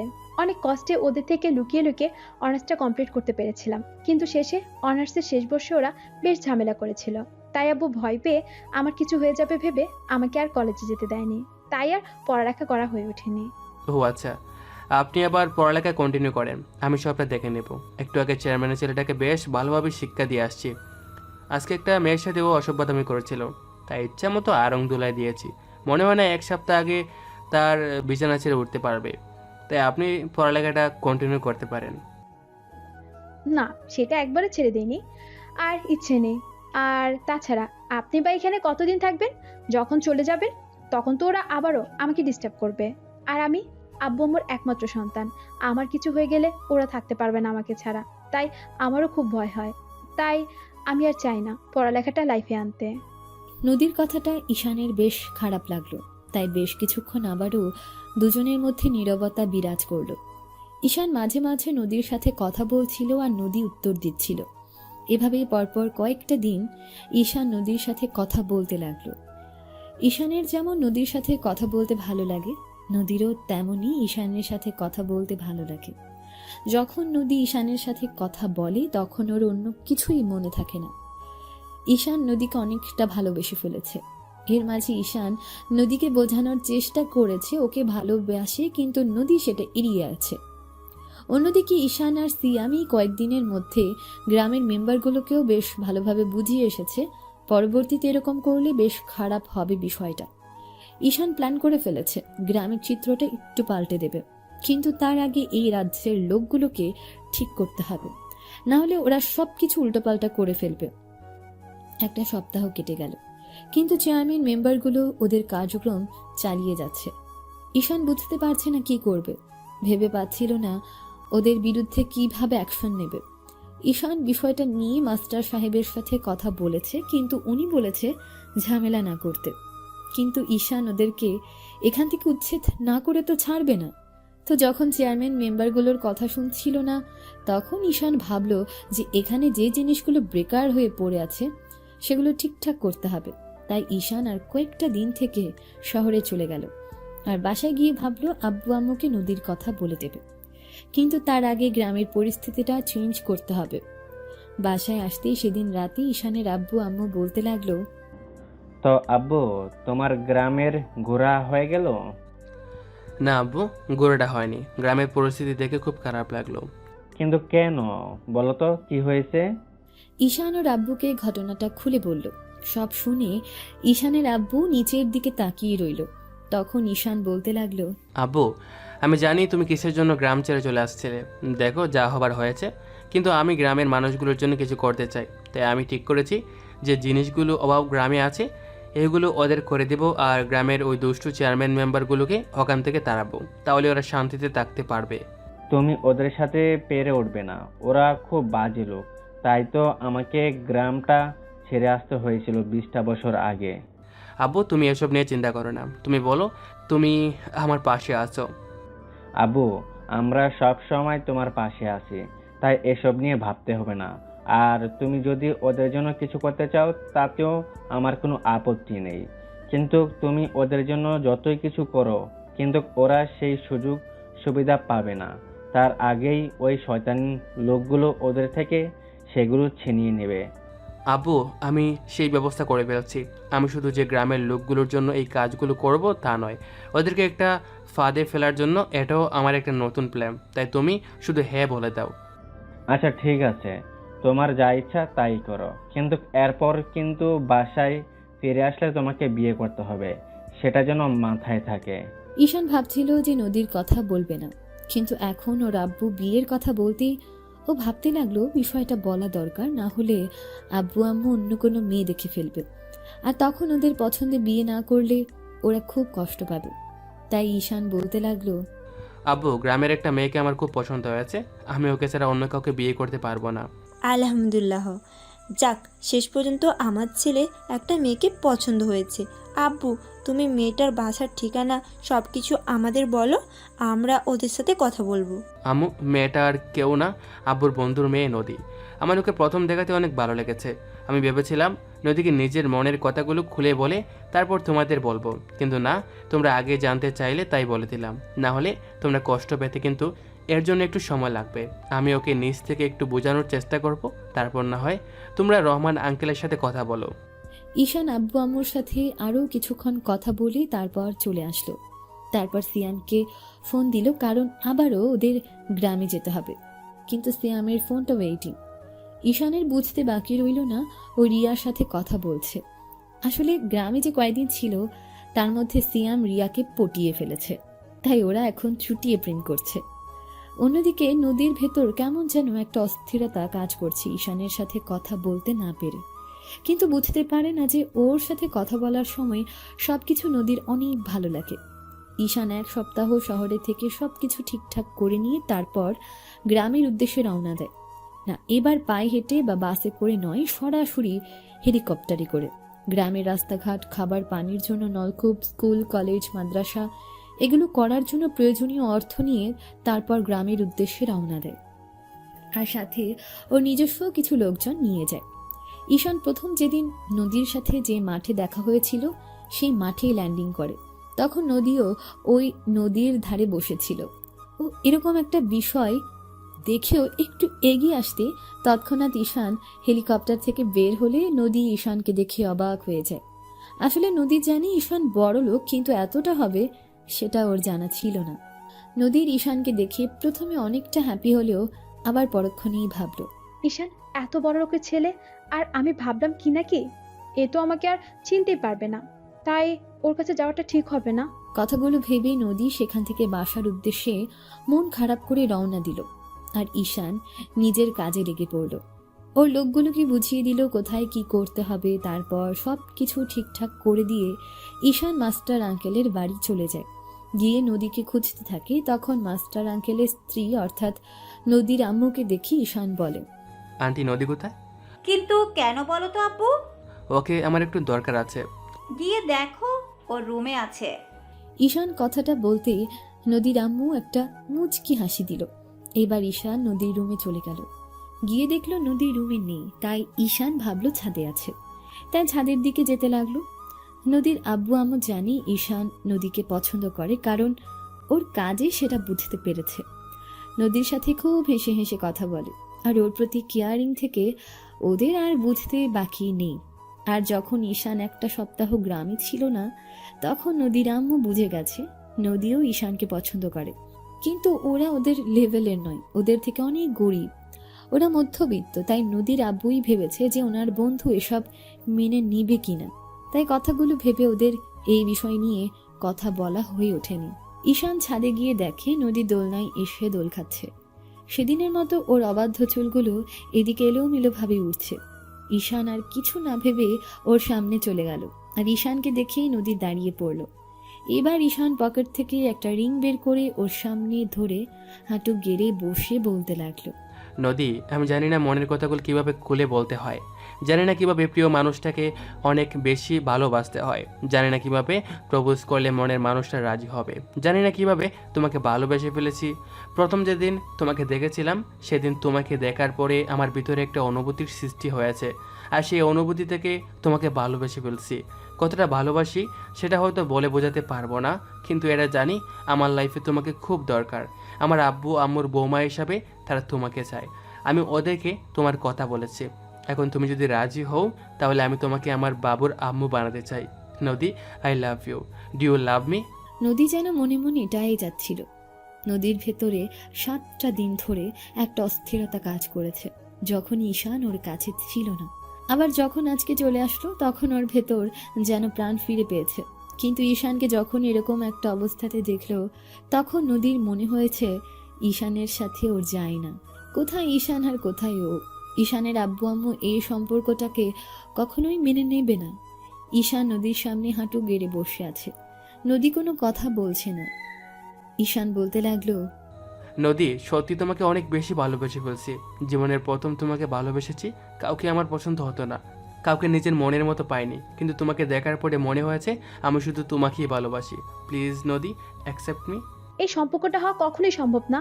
আমি যদি ঈশানকে অ্যাকসেপ্ট করে নিই তাহলে আঙ্কেল আন্টি কখনো আমাকে মেনে নেবে না। কোথায় ওরা আর কোথায় আমরা? ওদের কাছে আমরা সামান্য, আর সামান্য একটা পরিবারের মেয়েকে ঈশানের আব্বু কখনো মেনে নেবে না, যেখানে ওর আব্বু এত বড় একটা বিজনেসম্যান। তাই এসব স্বপ্ন না দেখাই ভালো। নদী, অনেক বেশি ভালোবাসি। I love you, accept me. তুমি একটাবার আমাকে ভালোবেসে দেখো, সবসময় নিজের বুকে আগলে রাখবো তোমাকে। না, আমি আপনাকে ভালোবাসতে পারবো না, আর আপনার প্রপোজাল অ্যাকসেপ্ট করা আমার পক্ষে সম্ভব না। কেন সম্ভব না? আমি কি খারাপ, নাকি আমার বাজে কোনো স্বভাব আছে, নাকি আমি তোমার ভালোবাসা পাওয়ার যোগ্য নই, না তোমার বয়ফ্রেন্ড আছে? এর কোনোটাই না, কিন্তু আমি আপনাকে ভালোবাসতে পারবো না। আমার পক্ষে আপনাকে ভালোবাসা সম্ভব না। কিন্তু কেন? আমি সেটা জানতে চাই। আমার ভালোবাসার মানুষটা আমাকে ভালোবাসতে পারবে না, অন্য কাউকে ভালোবাসতে পারবে, আমি শুনতে চাই। প্লিজ নদী, বলো তুমি কেন আমাকে ভালোবাসতে পারবে না? নদী, আমি তোমাকে সত্যি অনেক বেশি ভালোবাসি।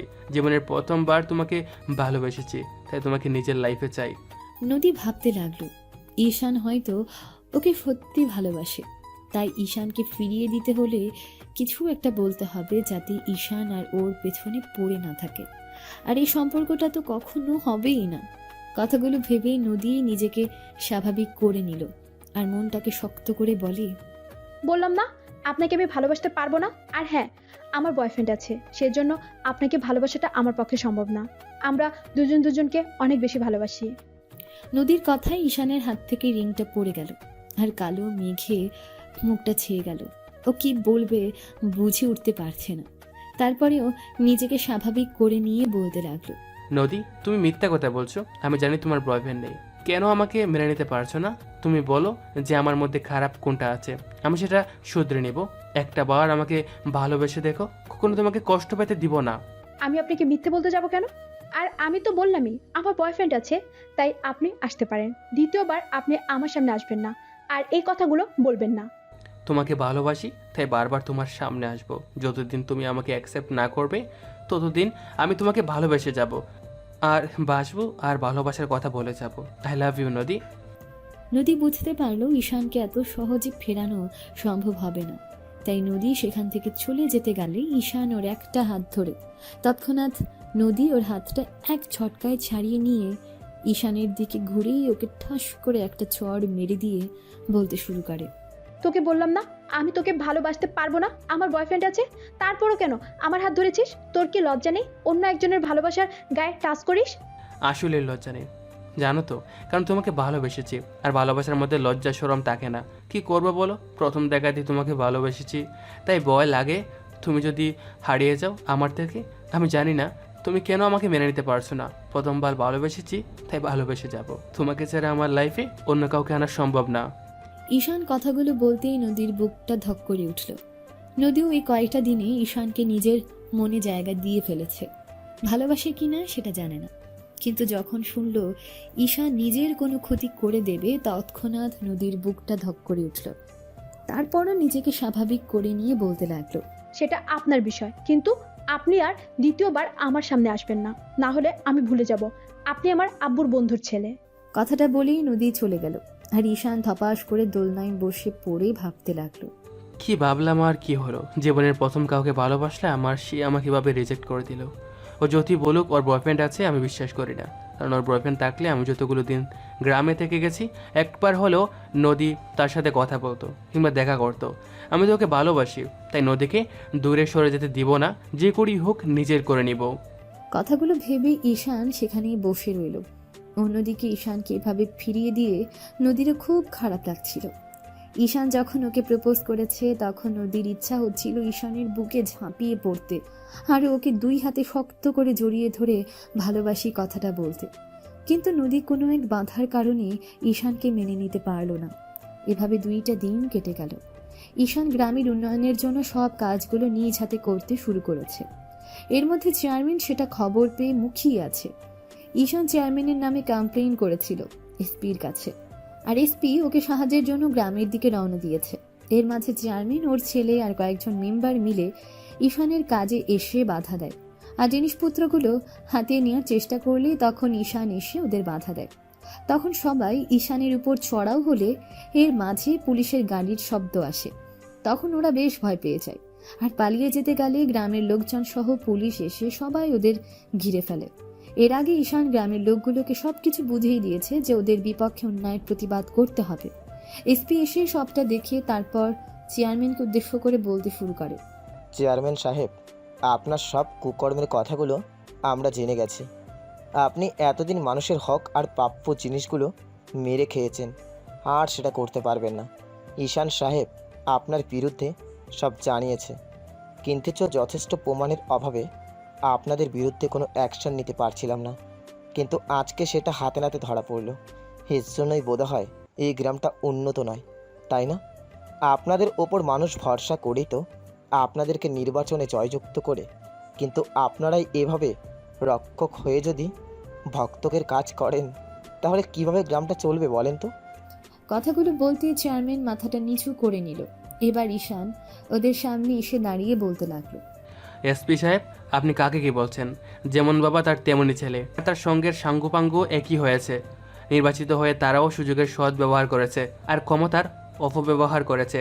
চেয়ারম্যানের ছেলের জন্য একটা মেয়ে ঠিকমতো বাইরে বের হতে পারে না, ও সবার উপর মানসিক নির্যাতন করে। আচ্ছা চেয়ারম্যান সাহেব, আপনি বলেন তো, আপনার মেয়ের সাথে কিংবা স্ত্রীর সাথে এইভাবে যদি কেউ আচরণ করতো, আপনি চুপ করে থাকতেন? পারতেন না? তাহলে গ্রামের মেয়েগুলোকে এইভাবে আপনার ছেলে ডিস্টার্ব করে, এটা আপনি কিভাবে দেখতে পারেন? আর দেখবেন কি করে? আপনার লাই পেয়ে তো আপনার এই গুন্ডা বদমাস ছেলেটা ঠিক আপনার মতই হয়েছে। আসলে আপনাদের কথা বলে কোনো লাভ নেই, কারণ কেন জানেন? আপনাদের মধ্যে মানুষত্ববোধ বলতে কিছু নেই। গ্রামের লোকগুলো আপনাকে নির্বাচনে ভোট দিয়ে জয় করেছে, আর আপনি ওদের দুঃখ দূর করার বদলে ওদের দুঃখটা আরও দ্বিগুণ করে দিয়েছেন। কেন এরকম করেন বলেন তো? মারা গেলে তো মাত্র 3.5 হাত জমি আপনার জন্য থাকবে, তাছাড়া তো আর কিছু নয়। তখন কোথায় যাবে এসব ক্ষমতা, অহংকার, টাকা পয়সা? একবারও কি ভেবেছেন? ভাবেননি। আসলে ভাববেন কি করে? মানুষের হক মেরে খাওয়া নিয়ে ব্যস্ত আছেন, তাহলে এগুলো ভাববেন কি করে? আপনাদের বলে কোনো লাভ নেই। আপনাদের আমি ওয়ার্নিং দিয়েছিলাম, কিন্তু আপনারা শুনেননি, তাই আজকে আইনের সাহায্য নিতে বাধ্য হয়েছি। গ্রামের মানুষগুলো আপনার মুখের দিকে তাকিয়ে থাকে, আর আপনি যদি ওদের দিকে হিংস্র থাবা বাড়িয়ে দেন, তাহলে ওরা বাঁচবে কী করে বলেন তো? আমার বাবা আফজাল আহমেদকে আপনারা একটা সময় এখান থেকে তাড়িয়ে দিয়েছিলেন, সেই অনুরাগে উনি আর এই গ্রামে ফিরে আসেননি। ঈশানের কথায় এবার চেয়ারম্যান ওর দিকে ওভাবেই তাকিয়ে রইল। তখনই ও আবার বলতে লাগলো, যেটা ভেবেছেন সেটাই। আমি আফজাল আহমেদের ছেলে। আপনার জন্য আমার বাবাকে একটা মিথ্যা অপবাদে গ্রাম ছাড়তে হয়েছিল। সেই অনুরাগে উনি আর গ্রামে আসেন না, কিন্তু আমি যখন বলেছি গ্রামের জন্য কিছু করব, তখন উনি বলে দিয়েছিলেন আপনি এমনটা করবেন। কেন করেন এরকম বলুন তো? মানুষের অভিশাপ নয়, মানুষের ভালোবাসাটা আদায় করতে শিখুন, যাতে আপনি মরে গেলে একটা লোক অন্তত বলে চেয়ারম্যান সাহেব খুব ভালো ছিল। আর যদি আপনি এসব না করেন, যে কাজটা করেছেন বরাবরের মতো সেটা তো করে যান, তাহলে একটা সময় মানুষ ঘৃণায় আপনার দিকে চোখ তুলে তাকাবে না। সময় আছে, এখনও সরে যান আর মানুষের মনে জায়গা করে নিন, যাতে আপনাকে সবাই চিরদিন মনে রাখে। আর আপনারা যা করেছেন তাতে গ্রামের অবস্থা খুব খারাপ হয়ে গেছে। তাই আমি আর কোনো উপায় না পেয়ে নিজে থেকেই গ্রামে কিছু সাহায্য করার জন্য এই কাজগুলো করার উদ্যোগটা নিয়েছিলাম। ভয় পাবেন না, আমি এখান থেকে কিছুদিনের মধ্যে চলে যাব, কিন্তু একটা কথা মনে রাখবেন, পাপ কিন্তু পাপকেও ছাড়ে না। ভেবে দেখুন, মানুষই কিন্তু মানুষের জন্য, যা করা ভেবে চিন্তা করবেন। ঈশান কথাটা বলি এবার এসপির সামনে এসে বলতে লাগলো, এসপি সাহেব, আপনাকে আর কিছু করতে হবে না। আপনি আমার কথা এখানে এসেছেন, তার জন্য ধন্যবাদ। চেয়ারম্যান সাহেবকে ধরতে হবে না। ওনাকে আপনি হয়তো আটকে রাখলে কিছুদিন উনি আটকে থাকবে, তারপর বের হয়ে আসে। ওনার মনটা পরিবর্তন না হলে সে আগের কাজই করবে। কাউকে জোর করে কোনো কিছু করানো যায় না। উনি যদি মন থেকে সবটা ফিল করতে পারেন যে উনি ভুল করেছেন, তাহলে অবশ্যই আর এই কাজ করবেন না। আপনাকে কোনো অ্যাকশন নিতে হবে না, আপনি চলে যেতে পারেন। এসপি ঈশানের সাথে হ্যান্ডশেক করে তারপর চলে গেল, আর চেয়ারম্যান সেখানেই দাঁড়িয়ে ওর পাপ কাজের কথাগুলো ভাবতে লাগলো। এবার চেয়ারম্যানের ছেলে চেয়ারম্যানের সামনে এসে বলতে লাগলো, আব্বু, এই ছেলেটা ঠিকই বলেছে, এসপি সাহেবও ঠিকই বলেছে। আমরা এতদিন বাজে কাজ করে এসেছি, আমি তোমার লাইফে এত বাজে কাজ করছি যার জন্য গ্রামের সবগুলো মেয়ে আমাকে দেখলে থুতু দেয়। আমি আজকে থেকে ভালো হয়ে যাব। তুমি ভালো হও কিংবা না হও, আমি অবশ্যই ভালো হয়ে যাব। আমি আর এমন কিছুই করব না, সব কিছু ছেড়ে ছুড়ে দিয়ে ভালো হয়ে যাওয়ার চেষ্টা করব। প্লিজ বাবা, তুমি আর এরকম কাজ করো না। আমরা শুধু এতদিন মানুষের অভিশাপ আদায় করছি কিন্তু ভালোবাসাটা আদায় করতে পারিনি, তাই আমাদের উচিত নিজেদের পাল্টানো, ওদের ভালোবাসা আদায় করা। রাফিনের এরকম কথা ঈশান বুঝতে পারল। রাফিনের চোখটা খুলে গেছে।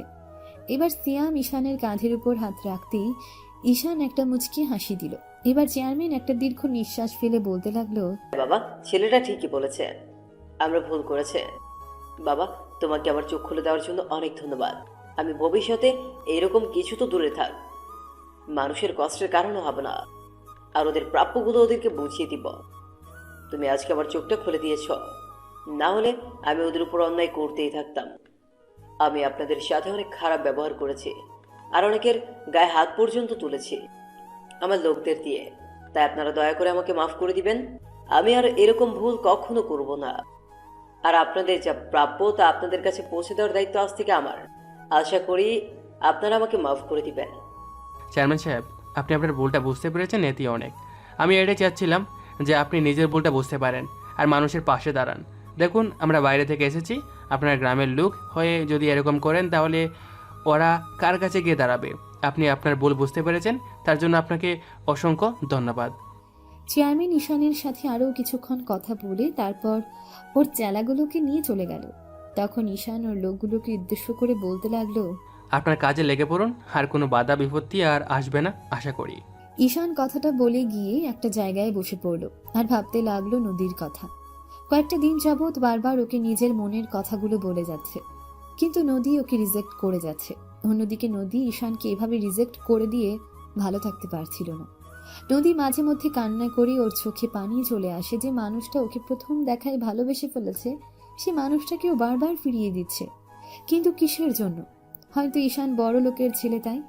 অন্যদিকে ঈশান ফোন করে আব্বু আম্মুকে জানিয়েছে ওদের হয়তো এখানে আসতে হতে পারে, কারণ নদী ওর প্রপোজ অ্যাকসেপ্ট করছে না। তাই নদীকে সরাসরি বিয়ে করে নেবে, কারণ ওকে ছাড়া ঈশান থাকতে পারবে না। আর জীবনের প্রথম ভালোবাসা, তাই ঈশান চায় না নদীকে হারাতে। হয়তো প্রথম কিছুদিন ওকে মেনে নিতে পারবে না, কিন্তু একটা সময় ঠিকই মেনে নেবে।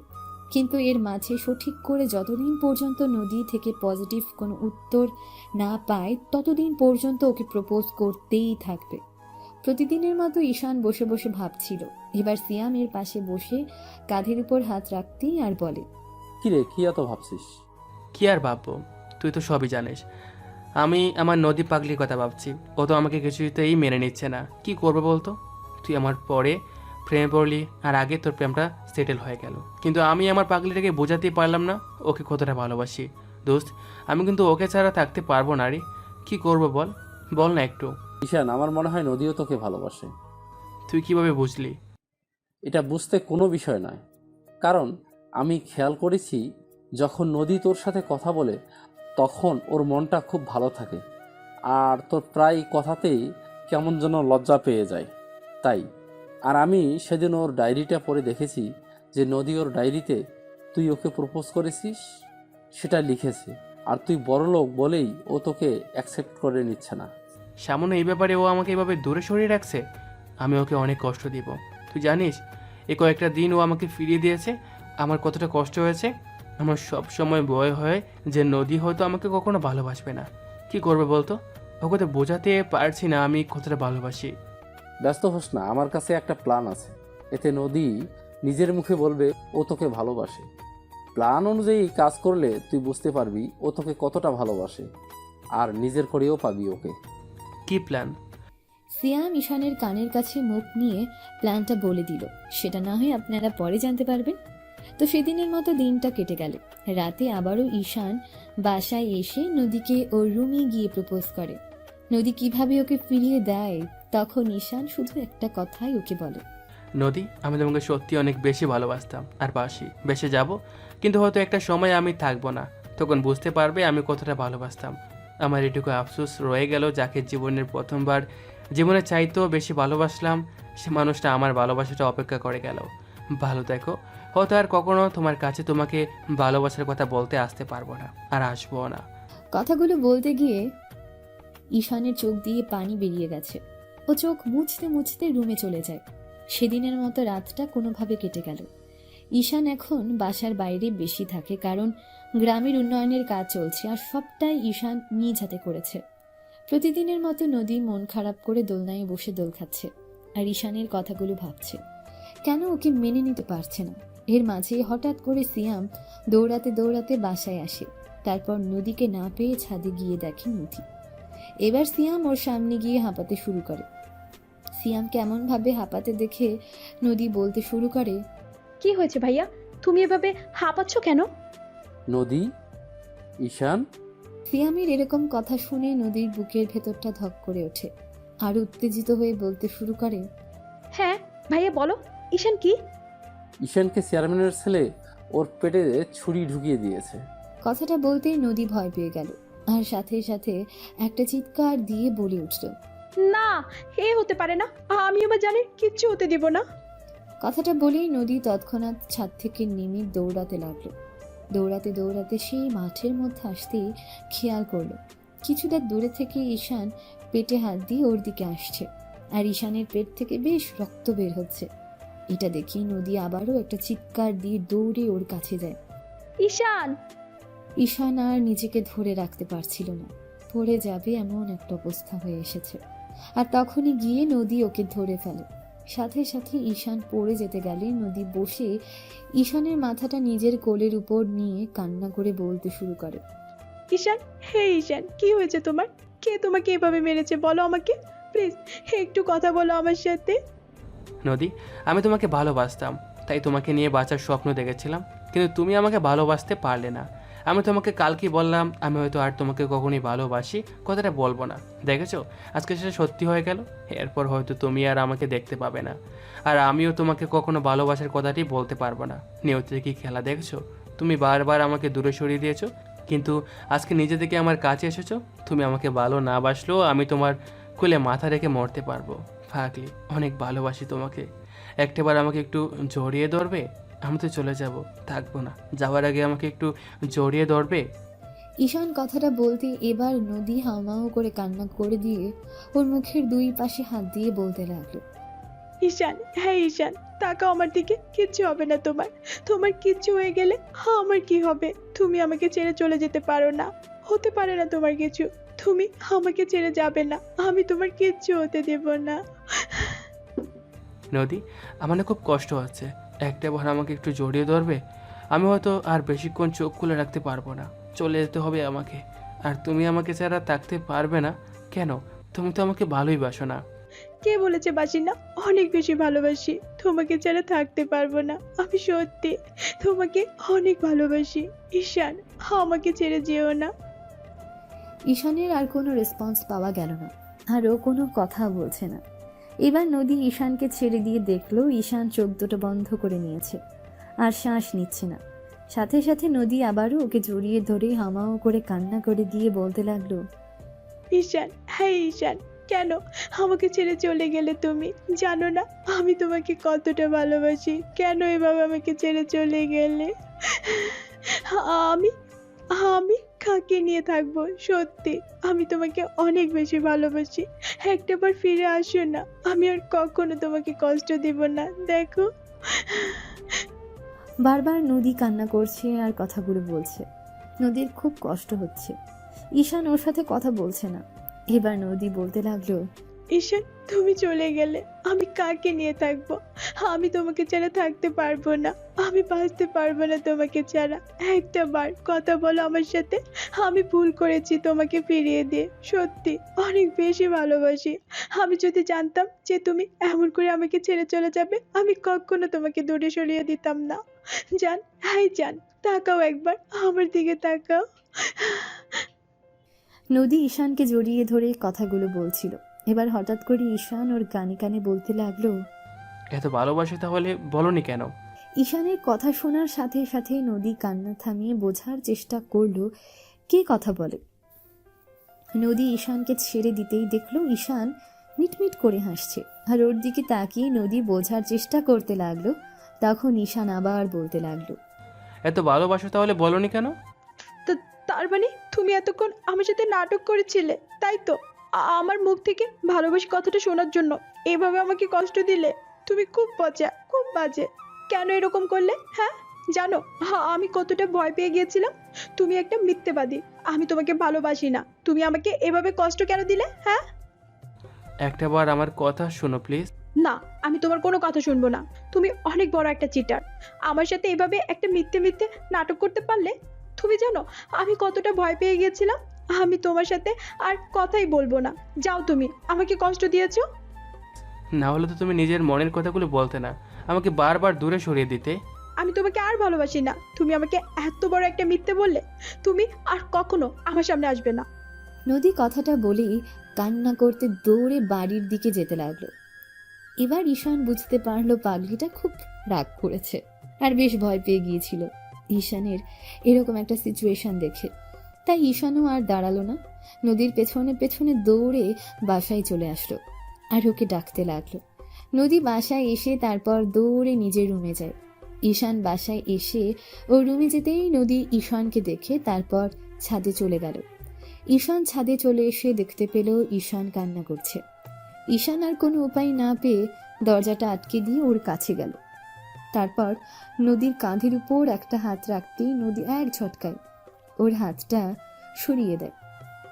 ঈশান বুঝতে পারলো এভাবে কিছুতেই কিছু হবে না। তার কোনো উপায় না পেয়ে নদীকে পেছন থেকে শক্ত করে জড়িয়ে ধরে। ছাড়ো আমাকে। আমাকে একদম টাচ করবে না। তুমি আমাকে ভালোবাসো না। এত বড় একটা নাটক তুমি আমার সাথে কেন করলে? আমি কখনো তোমাকে মাফ করব না। এই পাগলি, ভুল হয়ে গেছে বলছি তো, প্লিজ একটা বার মাফ করে দাও, আর কখনো এরকম ভুল হবে না। আমি বুঝতে পারিনি আমার পাগলিটা এভাবে কষ্ট পাবে, আর তুমি তো নিজের মনের কথাগুলো বলছিলে না, তাই এরকম একটা কাজ করতে হলো।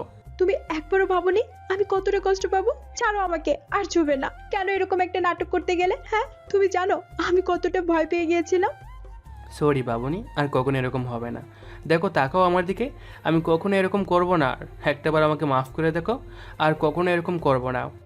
আমি তোমাকে আর ভালোবাসি না। তুমি আমাকে এত বড় একটা মিথ্যে বললে। তুমি আর কখনো আমার সামনে আসবে না। তুমি খুব পচা, খুব বাজে। আমাকে কষ্ট দিয়েছো।